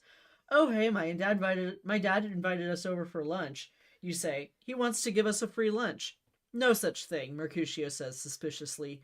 There are even aphorisms for it. I'm serious, you say. He said that he bought too much lunch by mistake and now he has to eat his way out of this problem and he could use some help. Mercutio looks at you. You can see hope growing in his eyes. I'm just saying, he asked me if I knew anyone, you say, smiling. Mercutio instantly grabs Benvolio by the wrist and drags him towards your father's house. Okay, so I'll catch up with you later, you shout after him, but they're already gone. You turn to the nurse and apologize. Sorry, my friends are tools, you say. She takes you by the hand and leads you to a more private area in the town square. Ugh, sorry, got an itchy eye. If your intentions towards Juliet are anything less than honorable, I will cut you, she says. I love her, I swear it, you say. I still want to marry her. Tell her that, you say. And tell her if she comes to Friar Lawrence's house this afternoon at 2:30, I'll prove it. We'll totally get married. The nurse seems satisfied and turns to leave. Just then, you realize that once you're married, you'll probably get to have sex with Juliet. That'll be pretty neat, right? You could do it at your place or hers, but either way, someone is going to need a way to sneak in or out of her house without being noticed. Wait, you say. In an hour, a friend of mine's going to drop off a rope ladder. If you set it up, I'll use it to meet Juliet in secret tonight. Okay, she says. For sex, you say. Okay, she says. I'll pay you money to do this, you say. No, it's okay, she says. You don't have to make it weird. I'm down with this plan. I've kind of spent 3 hours trying to find you, so yeah, I'm just happy to see this concluded. You press some Verona bucks into her hand. Here's some money. Commend me to Juliet, okay? Tell her I'm handsome and also have money. Got it, she says. She puts the money in her pocket and turns to you. So, do you have any idea? So, you have kind of just paid for a few moments of my time. Do you want to talk about dogs and rosemary for a bit? I could also mention toads or spelling. No, that sounds like a needless waste of my time, you say, waving to her. Okay, bye. With that, she leaves. You stop by Benvolio's house and have him send over your rope ladder because of a secret, you say. And then you head back to your place. All right, Romeo, you've got 2 hours to make it over to the friar's house for your wedding. That's only 2 hours to figure out what you're going to wear. Luckily for you, the decision is really easy. You look in your closet and you decide to go in your Romeo clothes that you've been wearing all week. So you mosey on over to the chapel in plenty of time. Now's the time, Romeo. It's the day, the very hour of your wedding. It's one of the most important days of your entire life. It's what you've been working towards this entire book, mostly. This is your day, Romeo. On second thought, as fun as a wedding might be, it might be even more fun to be my bride and get married to myself. Get married as Juliet. Turn to 166. I'm literally just thinking of that meme where it's like me on my wedding day, me when Kingdom Hearts 3 drops, or, any of the other ones. Oh, okay, I get two. Okay, fine. Okay, we can do that. After all, the book's called Romeo and or Juliet. It would hardly be fair if I didn't let you be Romeo and or Juliet. You are now Juliet. You are about to get married. Exciting times! Go get married, 160. You run into Friar Lawrence's house and find your beloved Romeo already there chatting with the friar. You run up to Romeo and hug him. As you hug, the friar stands to your side watching. I'm not going to leave you two alone until you're married, he whispers. Gross, you and Romeo say in unison. You pull back from the hug. All right, you say, slapping Romeo on his shoulders. Let's get married, shall we?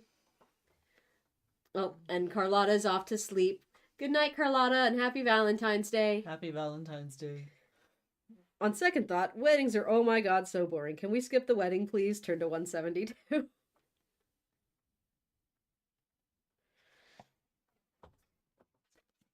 What? Juliet, this is your wedding. This is the natural culmination of the romance you've been having with this dude hiding in your bushes. Your entire story, on this particular one run-through, has been leading to this moment. But you know what? Sure, why not? I wrote a really sweet wedding scene, but come on. It's not like I wrote this book because I ever wanted anyone to, read it. So, anything else you want to skip while we're at it? No, just skipping the wedding is fine. Let's jump ahead to the point where we're married and or smooching. Turn to 188.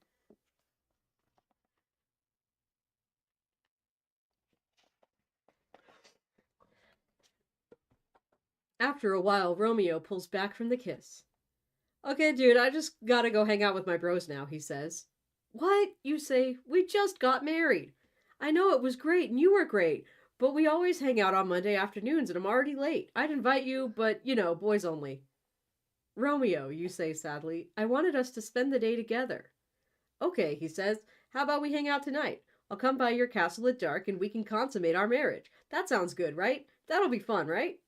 I guess, you say, kicking at some dust at your feet.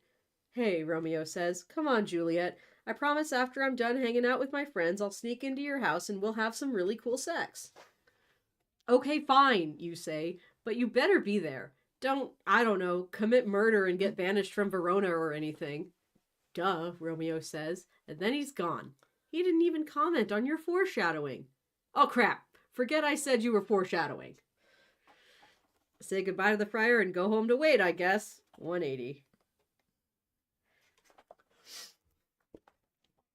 You wait around all afternoon until it's finally dark out.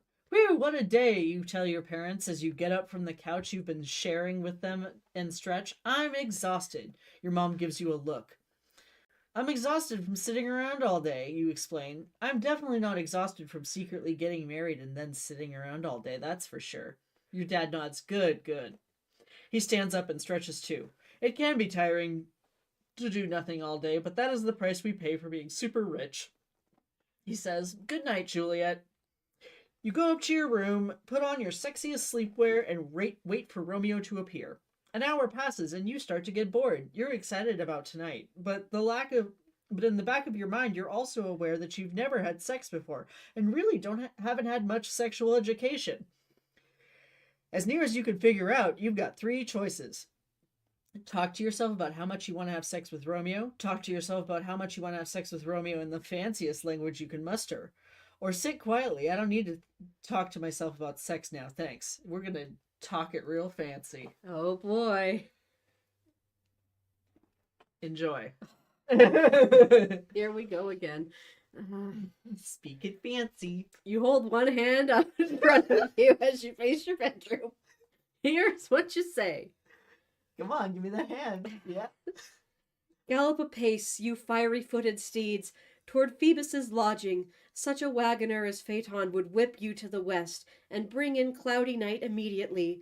Spread thy close curtain, love-performing night, that runaways' eyes may wink, and Romeo leap to these arms, untalked of and unseen. Lovers can see to their amorous rights by their own beauties, or if love be blind, it best agrees with night. Come, civil knight, thou sober-suited matron, all in black, and learn me how to lose a winning match, played for a pair of stainless maidenhoods. Hood my unmanned blood bating in my cheeks with thy black mantle, till strange love grow bold. Think true love acted simple modesty. Come, knight, come, Romeo, come thou day and night, for thou wilt lie upon the wings of night, whither than new snow upon a raven's back. Come, gentle knight, come, loving, black-browed knight, give me my Romeo, and when I shall die, take him and cut him out in little stars, and he will make the face of heaven so fine that all the world will be in love with night, and pay no worship to the garish sun. Oh, I have bought the mansion of a love, but not possessed it, and though I am sold, not yet enjoyed. So tedious is this day, as is the night before some festival, to an impatient child that hath new robes and may not wear them. Referencing Phaeton and Phoebus, huh? Classic. Suddenly there's a knock at your door. You lower your arm. Just a minute, you say, glancing around your room to make sure there's nothing that would suggest you're planning for your husband to visit you tonight. Everything looks great, except for the lingerie you're wearing. Pay no attention to how sexy my pajamas are. I'm just super hot all the time. No big deal, you say. Open your bedroom door, 207. All right. Your nurse is here and carrying a bunch of rope in her arms? Is that Romeo's sex ladder? You say? Perfect timing. Majestic. It is, but I've got some bad news, Juliet. You look up at her face for the first time notice how upset she is and how she's wringing her hands, which is impressive as she's also carrying a rope ladder at the same time. Oh my God, Angelica, you say, what's wrong? She looks at you, tears in her eyes. He's dead, she says. Killed. The world seems to tilt beneath your feet. Killed? How? You ask, did he kill himself? Your nurse opens her mouth to reply. If you say yes, I'll poison everyone, you say. What? No, don't do that. That's literally crazy. Turned into 244.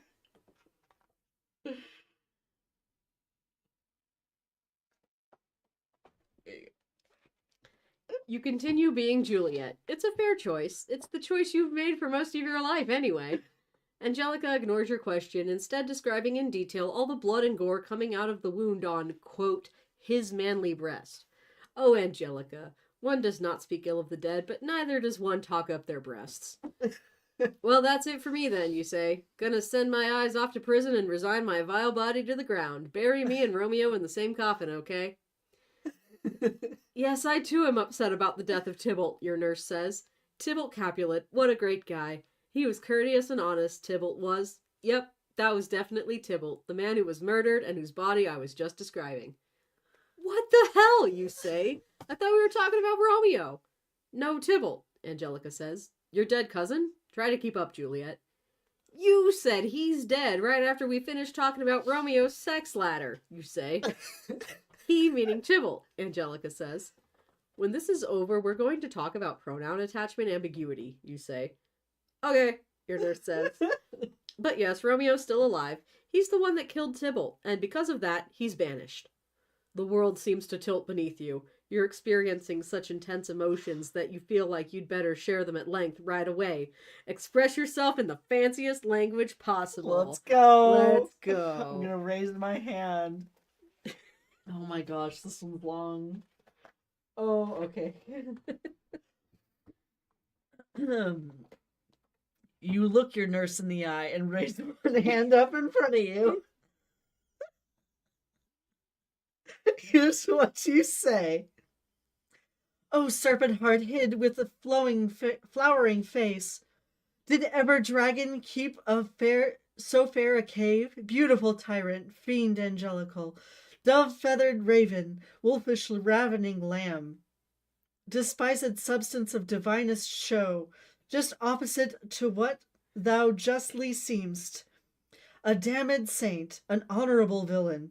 O nature, what hadst thou to do in hell when thou didst bower the spirit of a fiend? Blech.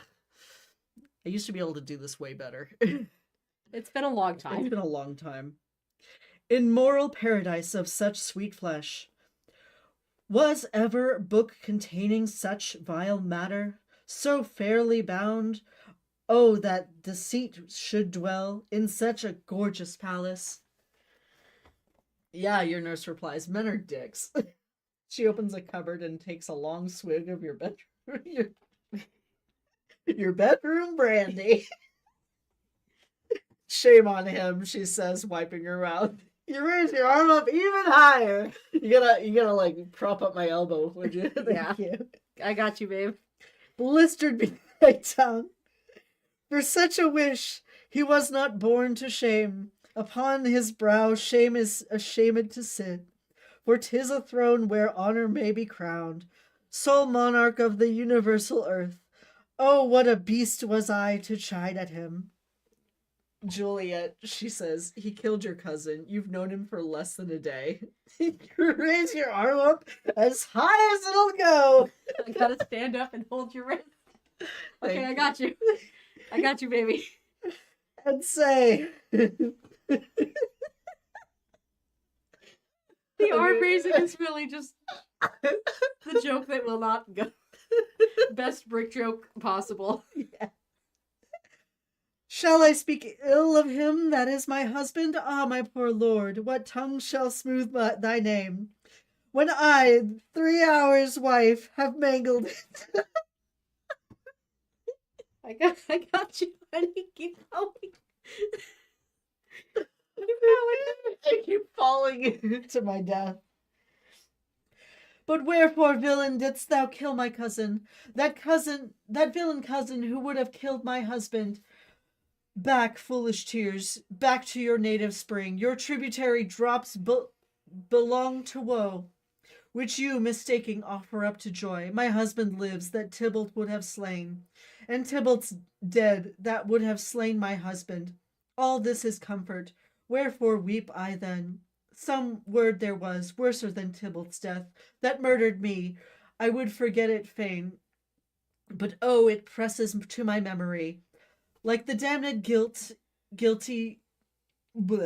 deeds to sinners' minds. Tybalt is dead, and Romeo is banished. That one word, banished, hath slain 10,000 Tybalts. Tybalt's death was woe enough, if it had ended there. Or if sour woe delights in fellowship, my arm is really getting tired, and needly will be ranked with other griefs. Why followed not, when she said, Tybalt's dead, thy father or thy mother, nay, or both, which in modern lamentations might have moved, but with a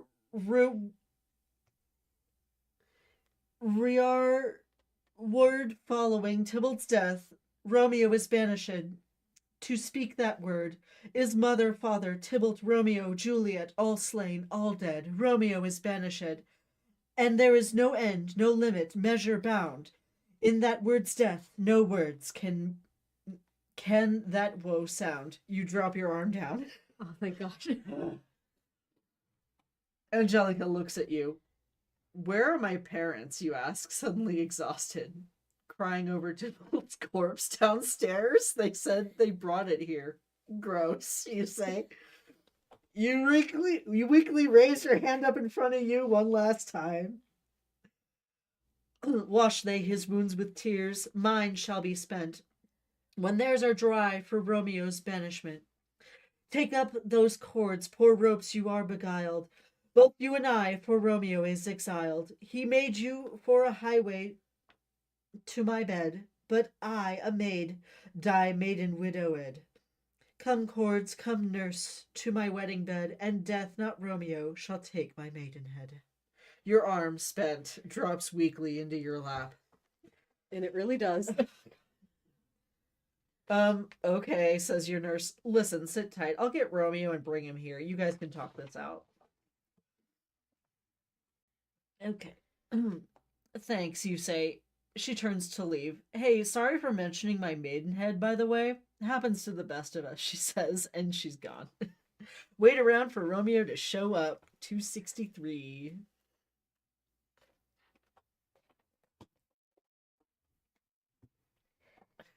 You do. It's terrible. You have no idea what's going on. You can hear your parents wailing downstairs over their lost Tybalt, and you can barely think straight. Where's Romeo? What's taking Angelica so long? I'm gonna go ahead and continue because you just read a lot. Okay. Man, forget this. Be Romeo. I'll just get him to the house myself. Rip my favorite character in Romeo and Juliet, though. Dang. Yeah, I'm like, Tybalt, no. Tybalt, no. You're in way over your head, Romeo. You just killed a dude in broad daylight in front of a whole city's worth of witnesses. You have no idea what to do. But you know someone who might. You burst into Friar Lawrence's house, surprising the friar in the middle of one of his experiments.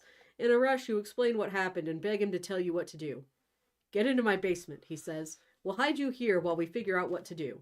He shoves you into a dark, windowless room, locking the door from the outside. On the other side of the door, he hisses, I'm going into town to find out what happened. I'll be back soon. Don't make a sound. You sit in the dark for several hours. For the full virtual reality experience of this book, turn to 218 and hold the book up really close to your face for several hours before returning here and reading the next sentence. And it's just black. Hey, welcome back. You can hear the noise of someone entering the basement. The door unlocks and light floods the room, blinding you. It's me, the friar says. What news, you say? Seriously, dude, what sorrow craves acquaintance at my hand that I yet not know? Calm down, says the friar. I have good news. You're not being put to death, Romeo. You're only being banished. Ha, you laugh. Banished. Be merciful, say death. Exile's 80 billion times worse than banishment. The friar says, Romeo, there's literally a whole world outside Verona. You know that, right? Yeah, but it sucks there, you say. Being banished from Verona is like being banished from the world. And you know what that is? Death. It's another word for death. You're cutting off my head with a golden axe here, friar. Listen, kid, you committed a crime we all think is so bad that we let the state murder people if they do it, and you're getting off by just having to go live somewhere else, the friar says. Having trouble feeling bad for you here. Ignore him and complain more about being banished.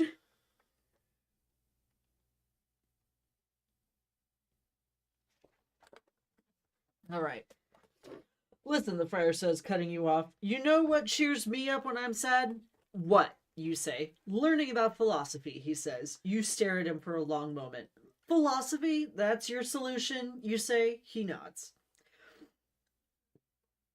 Listen, you say, maybe you should just shut up for a bit, and while you do that, let me just say that if you were as young as me, and you were in love with Juliet, and you had married her like an hour ago, and then you had killed Tybalt, then maybe you'd know me and could say something. Maybe then you'd pull out your hair and then fall on the ground like I'm about to do now. True to your word, you fall on the ground and pull out some of your hair. It really hurts. Ow, you say. There's a knocking from upstairs. Get up and hide yourself and stop pulling out your hair, the friar says. God, teens. Refuse to hide. Go to 228. Boop, boop, boop, boop. There you go. I'm not gonna, you say. Fuck you mean nuh-uh. What? The friar says. You're not going to hide? The knocking upstairs gets louder. The only way I'll hide, you declare, is in the mist produced by all my heartsick groans. Oh my god, teens, the friar says. Kid, you stay out here in the open, you'll get arrested. Just hide in my study, okay? Can you behave like a rational human for me a little while, champ? You cross your arms over your chest, still kneeling on the ground. I'm already hiding, you say, in an impenetrable cloud of moist sob breath. The friar ignores you and then runs upstairs to get the door. He returns with Angelica, Juliet's nurse, and motions to you. There's your Romeo, lying on the ground, getting drunk on his own tears. You pat down your hair, smile weakly, and hold out your hand to shake. Ma'am, you say. Ask her about Juliet, 205.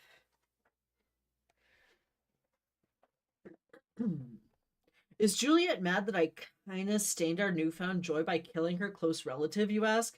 What did she say about that whole business? She doesn't say much, Angelica replies. Mostly she cries, falls on her bed, starts to get up, cries out Tybalt's name, and then your name, and then falls down again. Dang, she's really calling out my name like it's a bullet murdering her, just like I murdered her cousin, you say. Hey, Friar, what part of the human body does your name come from? You pull out your blade, because I'm gonna cut it out. The friar, alarmed, pulls your sword down. It's a metaphor, Romeo. He says, it's a metaphor, for the love of God. The friar seems pretty upset that you literally tried to cut out you cut your own name out of you, and launches into a long speech about how you're dumb and how things actually aren't that terrible. You're not really listening, which is too bad because you're missing out on lines like, wilt thou slay thyself and slay thy lady that in thy life lives by doing damned hate upon thyself, and fie, thou shamest thy shape, thy love, thy wit. But you definitely perk up when he starts telling Angelica to go back to Juliet's house and make sure everyone's gone to bed, because Romeo is coming. For sex, you say? Angelica nods and passes you a ring. She wanted you to have this ring, she says, and she wants you to come and meet her tonight, probably for sex. She was talking about how death was going to take her virginity. Not on my watch, you say, alarmed. Well, then come see her tonight, Angelica says, and leaves. I feel way better about everything, you tell the friar. I'm still banished, but I get to spend the night with my wife, who, I remind you, is down for sex. And may I just say, I'm glad that you and Juliet's new nurse, two fully grown adults with your own lives, hopes, and dreams, saw fit to meddle in our teen lives and make this sex having I'm about to experience possible. Listen, says the friar, if you're going to visit Juliet, either have a short visit and leave before the night watchman shows up, or leave in disguise in the morning. I believe I'll be taking the leave in disguise option, you say, because Friar, she and I are going to be up all night because of all the sex you're having. All the sex we'll be having, you add. He rolls his eyes. When you're done with all that sex, go to Mantua. I know the innkeeper of the Passionate Pilgrim there. She'll be able to take you and put you up for a while we figure the rest of this out. Take my horse. Eventually we'll make your marriage public, and it'll make peace between your two families, and you'll get pardoned, and we'll welcome you back with 1,000 times more joy than you'll have when you leave Verona, okay? Okay, you say, and turn to leave. At the top of the stairs, you hesitate, unsure of how to say goodbye. Do you thank him for risking his own life to store you here in his basement and for helping you and Juliet's nurse find each other? Or do you mention the sex you're expecting to have again? You decide to mention the sex again. A joy past joy calls out to me, you say, Friar, I gotta go have sex! And with that, you're gone. Go see Juliet, turn to 222. All this, I'm gonna go have sex! Yay! There are 4 paths to Capulet Castle. You pick one at random, and guess what? It's a really uneventful trip. You happen to catch the guards on the shift change between day watch and night watch, which is great. Had you left any sooner, you might have found yourself stuck with the impossible choice of trying to guess which one of these 4 paths to Juliet's house would not lead to your being captured and killed, with no possible way of determining which option was correct. Phew, right? You park your horse under a tree and make your way to Juliet's window. The rope ladder you sent is hanging there just as you hoped. You climb up the ladder and Juliet is waiting for you. She looks gorgeous. You feel yourself get even hornier. And yes, this is it, gentle reader. This is the moment you've been waiting for. Here is the only reason you picked up this book in the first place, because you knew this scene had to be in here somewhere, if only you just somehow made the right choices to find it. Welcome to the choose your own sex scene. Choose your own sex scene. I can't wait. 239. Disappointed it's not on 69, to be honest. Okay. All right, to get started, go to your bookshelf, or if this is the only book you own, to your local library or bookstore. Okay, I'm going. All right. And pick up any other book with a sex scene in it. Do we even have any? Shoot, there's none here. Pick Wait, up. gray. We have gray. We have gray. Oh, God. Okay, we have gray. We have gray. All right. Then, while reading that sex scene, mentally substitute in the correct names, genders, body parts, interests, fluids, catchphrases for yourself and your partner. Enjoy! And remember, it's your choice. You can choose any other sex scene you want in the entire universe. My gift to you, reader. Go nuts. Have as many or as few sex scenes as you want. But when you're done, we'll continue. But no rush. Take as much time as you need. And I don't judge. Wait. I'll just be standing here with my back turned until you're ready. No fair. You have to tell me the sex scene. Turn to 260. Well, if we let this happen, then they just have some very Yeah. average. Seriously, sex can be one of the most personal experiences you can share with someone, and you want me to just tell you what to do? Fine. Fill in the blanks below to embark on an erotic journey without parallel. You and Juliet decide to sex thing each other right away. Oh, Romeo, sighs Juliet. May I just say, line chosen literally at random from the Bible? You nod. Yes, absolutely. Pretty soon your limb or internal organ is verbing, so adverb that ends in ly and could just as easily be applied to the actions of giant sea mammals, that you cry out, sound effect onomatopoeia for pancake batter dropping onto concrete. Juliet smiles. That's what we call getting Capuleted, she says, and then purses her lips. Or at least, that's what they call it in Name of the Place Mentioned in the First There Once Was a Man From style limerick you can think of. Let's do that again. The number of digits of pi you can recite from memory times, you say. I've got a better idea, she says. Let's do something that involves the first noun that you free associate with this word I'm about to present to you. Companionship. I feel like the second word that comes to mind when I show you this extremely realistic and highly detailed painting. It's the Niagara Falls. And that's exactly what you do. At the end, you choose one. Hug, kiss, shake hands. And say, choose at least one. I'm really sleepy now. Do you ever get sad? This was even better than in my fanfiction. Woo! End sex scene. Extremely satisfied. 246.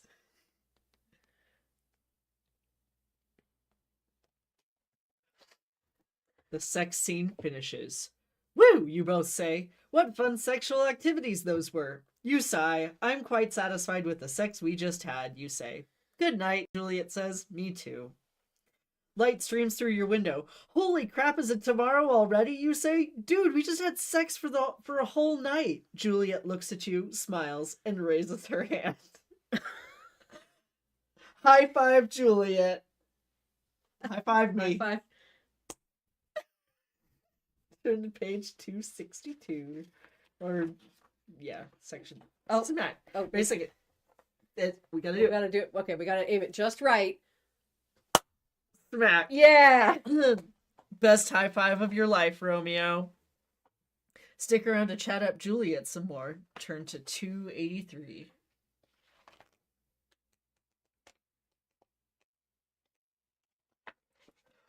There you go.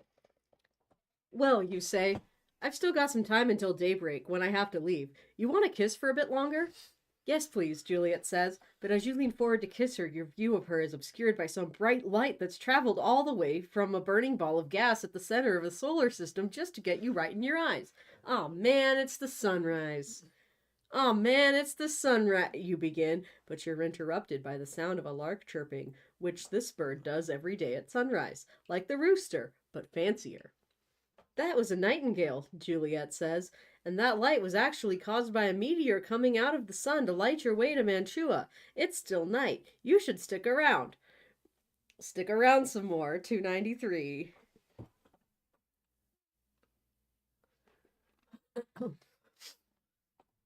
Okay, you declare to her, getting down on one knee. Let me be captured and put to death. I don't care. If you're happy, I'm happy. Whoa, hold up, says Juliet. That's stupid and crazy. Get the heck out of here.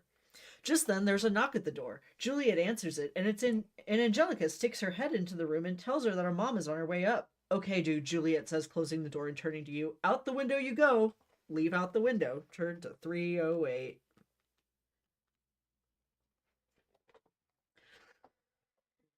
Agreed, you say. You move to the rope ladder, but before you leave, you kiss Juliet goodbye. It's nice.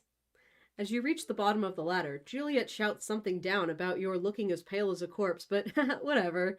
It's not possible for foreshadowing to even be a thing in a story where you decide what happens next. You hop on your horse and take off to Mantua.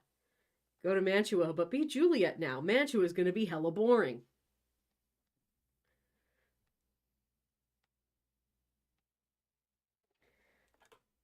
All right. You are now Juliet. You watch as your husband climbs down the ladder, hops on his horse, and takes off to Mantua, as you've always known it, the town full of people that Verona didn't want. You're sure it'll be fine. You're sitting on your bed, happily remembering the fun adult activities you and your husband enthusiastically consented to participate in with each other last night. Where there's a knock at your door. Answer the door. 402.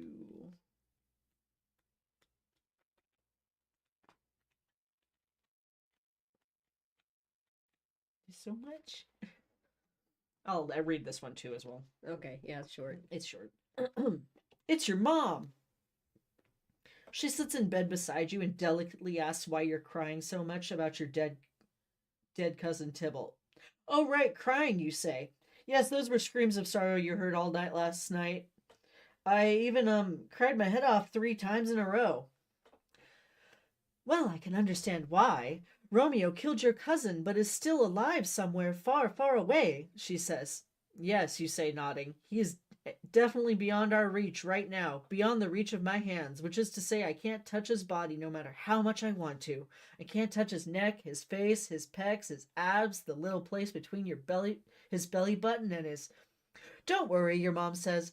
I can see you're as upset as I am, so here's what I'm gonna do. I'm gonna send someone to Mantua to poison him. That'll satisfy you, right? And then you'll stop crying? Tell her you agree to poison Romeo. Turn to 378.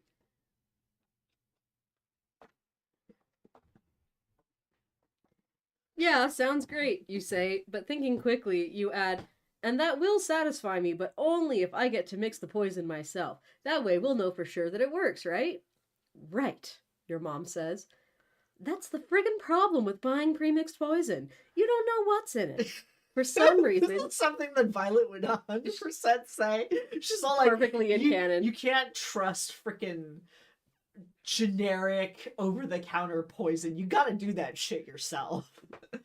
For some reason, you just can't trust someone who will sell lethal poison to strangers to be a fully ethical human being.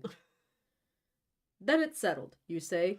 Romeo will definitely die after I make poison for him. She nods. There's a moment of silence. You decide to fill it. Hey, Mom, you know what sucks? You say. That we're sitting here talking about Romeo, but that I can't go after him myself and get my hands on him. All I want to do is take whatever love I had for Tybalt and, take it out on the body of the man that killed him. Dear Lord, I would take it out on Romeo's body for hours, over and over again. I'd take it out on him 3 times in one night, you say. Again. Okay, cool, your mom says. So find out how to make poison, and I'll take care of finding the man to deliver it. Say nothing. Maybe she'll forget about this whole poison Romeo thing in a few days. 386.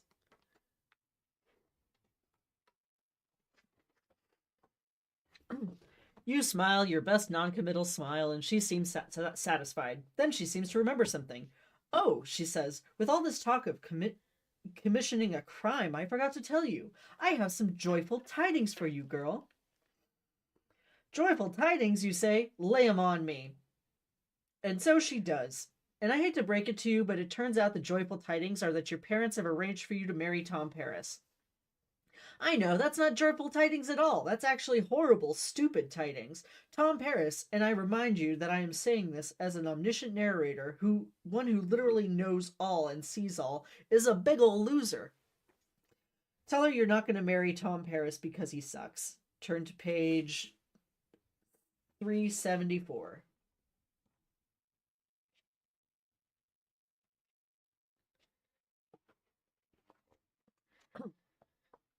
Paris sucks, you say. I barely even know him, and I know he sucks. You know what? I'd rather marry Romeo than Paris. That's right, Romeo. Romeo, who I know you hate. I'm gonna have to cough, sorry. Apologies. I'm still getting over this cold and I have a tickle. No, not a tickle. Oh. Okay, drink some. Hopefully that makes it go away. You pause and reach a decision.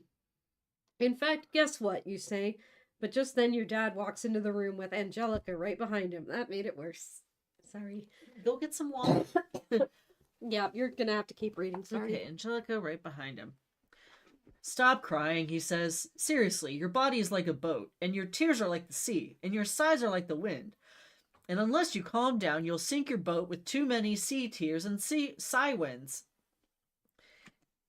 Hey, we found something worse than dad jokes. Dad thimiles.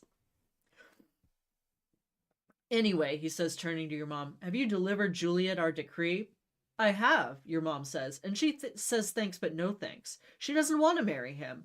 I, for one, wish the fool were married to her grave. Whoa, what the heck, Mom? Whoa, what the heck, Mom, you say? But your dad speaks right over you. He calls you a mistress minion and tells you you should be thankful for all he's done for you. Informs you that you're getting married to Tom Paris in 2 days. Tells you if you don't go, he'll drag you there and calls you a green sickness, carrion, baggage, and tallow face. Don't listen to him, Juliet. Your face is just the right amount of tallow.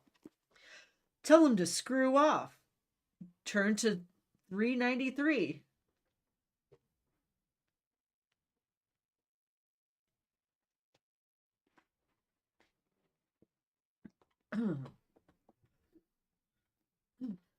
Oh, you want to read this one? Yeah, I think I've got it under control. All right. 393. We're nearly done.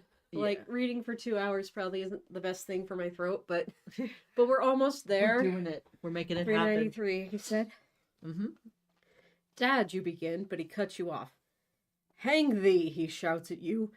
If you're not there at the church on Thursday, I'll never look at you again. Dad, you say.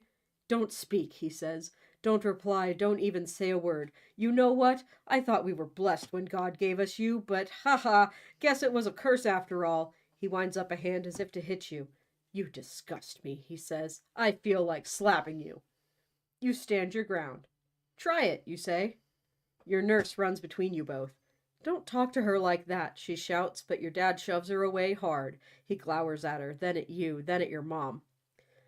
God's bread, this makes me mad, he says. God's friggin' bread. I work to get her married every day and night, every hour, every tide, at work, at play, alone, in company, always. And now that I've found her a husband who's handsome, young, well-educated, well-bred, stuffed with honorable parts, the perfect man, now that I've found him, she's all, oh no, I can't marry him. I couldn't possibly love this guy. He's way too perfect for me. Well, I'll tell you one thing, Juliet. You don't marry Paris, you're done. You won't live under this roof anymore. Ha, you say. I'm not in the habit of joking, he says. Do what I say and I'll give you to my friend. You'll be married, but ignore what I say and you'll beg and starve and die in the streets. I swear on my soul, Juliet, I'll never so much as acknowledge you, and everything that's mine will never do you good. Don't push me. He storms out of the room before you can say anything else. You turn to your mom. Wow, you say. Okay, Mom, can you talk to him? Tell him to delay this marriage for a month or even just a week, okay? Or if you don't want to delay it, then at least make my bridal bed in the tomb where Tybalt lies. Because I'll kill myself if I have to marry him, I mean, you say. Not because I want to have sex with Tybalt's corpse. Don't even talk to me, Juliet, she says. Do as you want. I'm done with you. And then she leaves, slamming the door behind her. You turn to your nurse. Call yourself soft and ask for her comfort. 403. There you go. Oh boy. Okay. How fancy do you want this play, Juliet? Super fancy. I am the super fanciest. Turn to 427. I can do this. You had to do the last one. It's not that long. You raise up one hand in front of you and say, "O God, O nurse, how shall I have this? How shall this be prevented? My husband is on earth, my faith in heaven.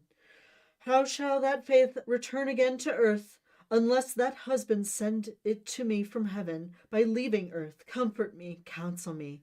Alack, alack, that heaven should practice stratagems upon so soft a subject as myself. What sayest thou? Hast thou not a word of joy, some comfort, nurse?"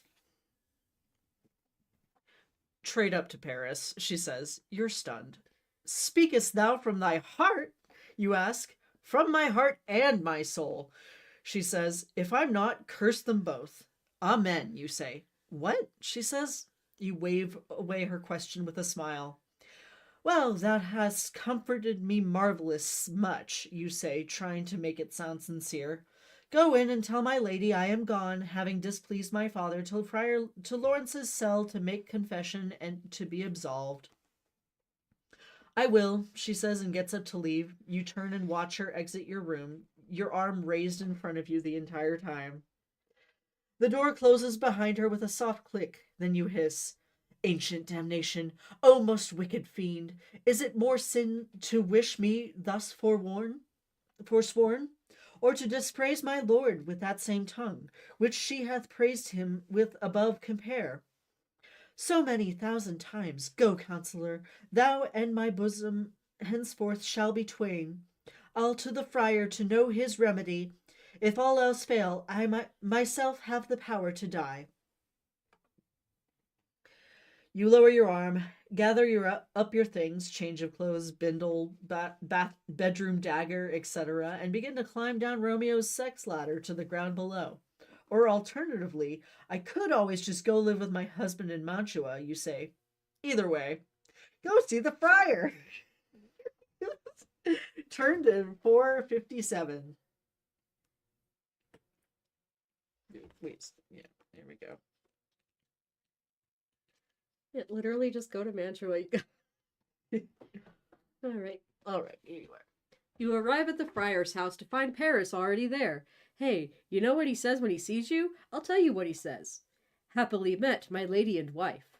I'm serious. When he sees you arrive, he runs over to you, gets down on one knee beside your horse, takes off his hat with a flourish, and that's what he says. "That may be," you sigh, "after I'm married." "That must be," he replies, "on Thursday." You sigh again. You're in no mood to deal with Tom Paris right now. "Have you come to make confession to the father?" he asks, clearly trying to start a conversation with you. You try to blow him off, but he's persistent, saying things that he obviously thinks are romantic but are even more obviously terrible, like, "Your face belongs to me." You're reduced to shouting past him to the friar. "If you're too busy right now, I can come back later," you say. The friar gets the hint and asks Tom to leave. And he does, but not before trying to kiss you. Hey, you know what he says before he kisses you? I'll tell you what he says. "Till then adieu, and keep this holy kiss." Not a word of lie. He seriously says adieu. You turn so all he gets is your cheek, and then you and the friar go into his house. "Close the door," you say. He does. You sigh, unsure of how to proceed. "I don't want to be overdramatic," you finally say, "but maybe you want to come weep with me? I'm past hope, past cure, and past help over here." "Oh, Juliet, I already know what's going on," the friar says. "That's the good news. The bad news is, I don't know how to solve your problems." "Never mind, this is totally hopeless, and I might as well kill myself right now." Turn to page 432. 432, let's go. Or number 432. They're not all Yeah. pages, but yeah, we get it. Basically. You're so smart. I love you. Yay. 432. You pull out your bedroom dagger that you grabbed earlier. The friar is stunned to see the blade. Before he can stop you, you hold the knife to the side of your neck. One small push and it'd go right in. "God joined my heart and Romeo's," you say, "and you joined our hands." You feel the point of the blade pressing against your neck, and you increase the pressure a little. You look up at him and smile as you feel a trickle of blood running down your neck. "I'll kill myself before another man touches either of them, friar," you say. "So it seems to me that you've got two options. You can get off your butt and help me, or figure a way out of this." You pause, pushing the blade into your neck a bit farther. Or you can watch, you say. The friar looks at you, completely gobsmacked. It appears things just got real. His mouth opens and closes a few times. He seems too stunned to speak. You can feel your shirt absorbing the blood from your neck. You keep the knife where it is. I wouldn't wait too much longer to decide, friar, you say, just as sweetly as can be. Give him time to respond. Turn to 448.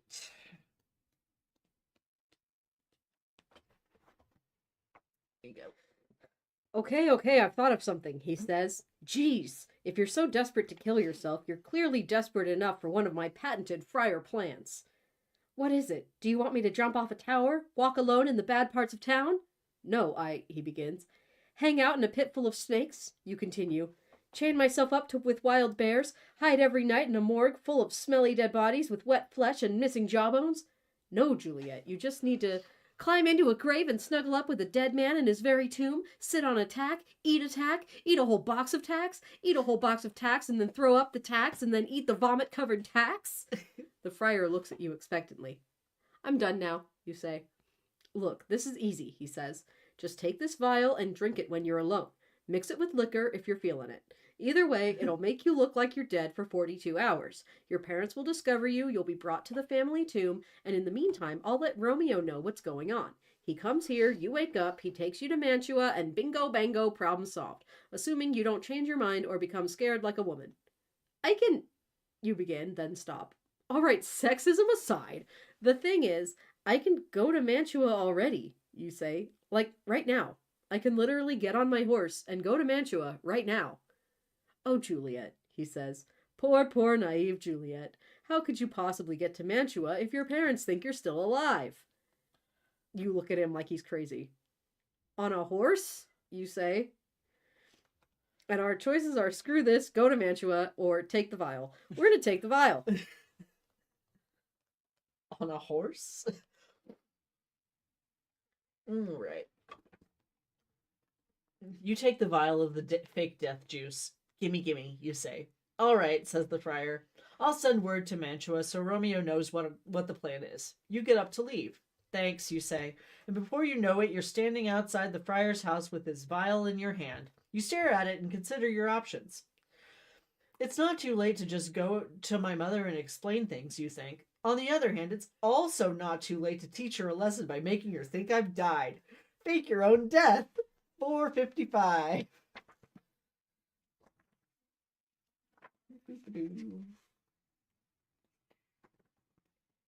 There we go.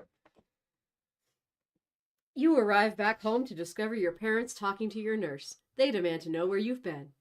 Oh, you say, I was at Friar Lawrence's place, where I, learned to repent the sin of disobedient opposition. They still seem a little suspicious. You better sell this, Juliet. You fall on your knees in front of them. Oh, forgive me, I beg of you. From now on I will do whatever you say. From now on I am forever ruled by you. Your dad nods, satisfied. It's credible you would say this, he says. Then he turns to a servant. Get Paris. I'll make this wedding happen tomorrow morning. Yay, you say, standing up. Nurse, could you come with me and help me pick out what clothes I'll need to get married in? Okay. Alright, sorry.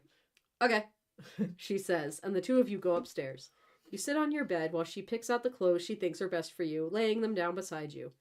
Yep, those are definitely the best attires, you say.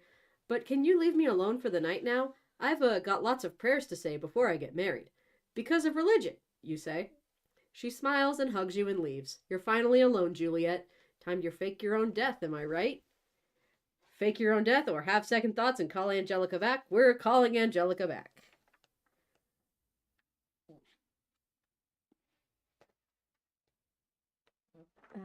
Oh, there it is. Nurse, you call. She doesn't arrive in under 2 seconds, so you change your mind. What good is she anyway? You mutter to yourself and turn back to your secret fake potion vial, or poison vial. You don't know this, but Angelica heard you, so right now she's going back downstairs with her feelings hurt. Way to go, Juliet. Sheesh. Okay, fake my own death now. 412.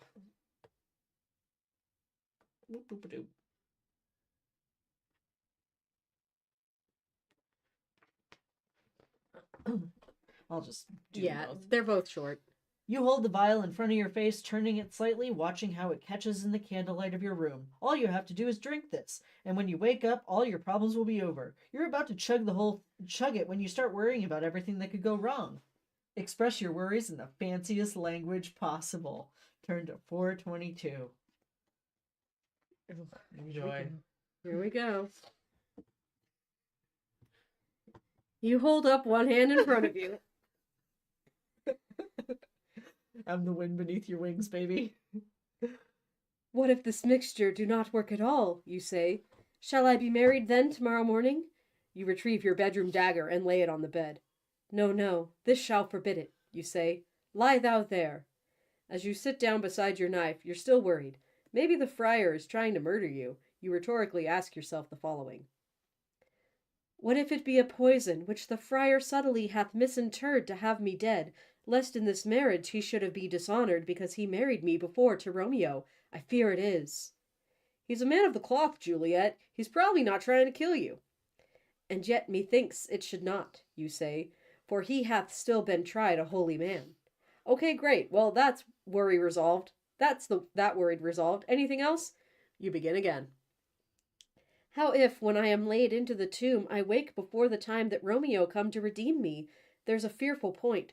Shall I not then be stifled in the vault to whose foul mouth no wholesome air breathes in, and there die strangled ere my Romeo comes? Or if I live, is it not very like the horrible conceit of death and night, together with the terror of the place, as in a vault of ancient receptacle, where for these many 100 years the bones of all my buried ancestors are packed, where bloody Tybalt, yet but green in earth, lies festering in his shroud, where, as they say, at some hours in the night spirits resort. Alack, alack, it is not like that I, so early waking, what with loathsome smells and shrieks like mandrakes torn out of the earth, that living mortals hearing them run mad. I don't know what to tell you, Juliet. Probably you'll be fine. Look, time's a-wasting. Do you want to drink the poison or not? Once more you speak to yourself. Oh, if I wake, shall I not be distraught, environed with all these hideous fears, and madly play with my forefather's joints, and pluck the mangled Tybalt from his shroud, and in this rage, with some great kinsman's bone, as with a club, dash out my desperate brains? I don't know, Juliet, but I'm guessing that probably you won't be so scared when you wake up that you grab an ancestor's bone and bash in your own skull with it. Are we drinking the poison here or not? You remain silent, considering your fate. Suddenly a ghost appears. Guess what? It's the ghost of Tybalt, and I promise he's here to look for Romeo, not because I'm just trying to get the story moving. You look at the ghost and say the following. Oh, look! Methinks I see my cousin's ghost seeking out Romeo, that did spit his body upon a rapier's point. Methinks you do. Lower arm talk to ghost. Forget the ghost. It's time to drink from the vial. 74. Yep. 474. 474. There it is.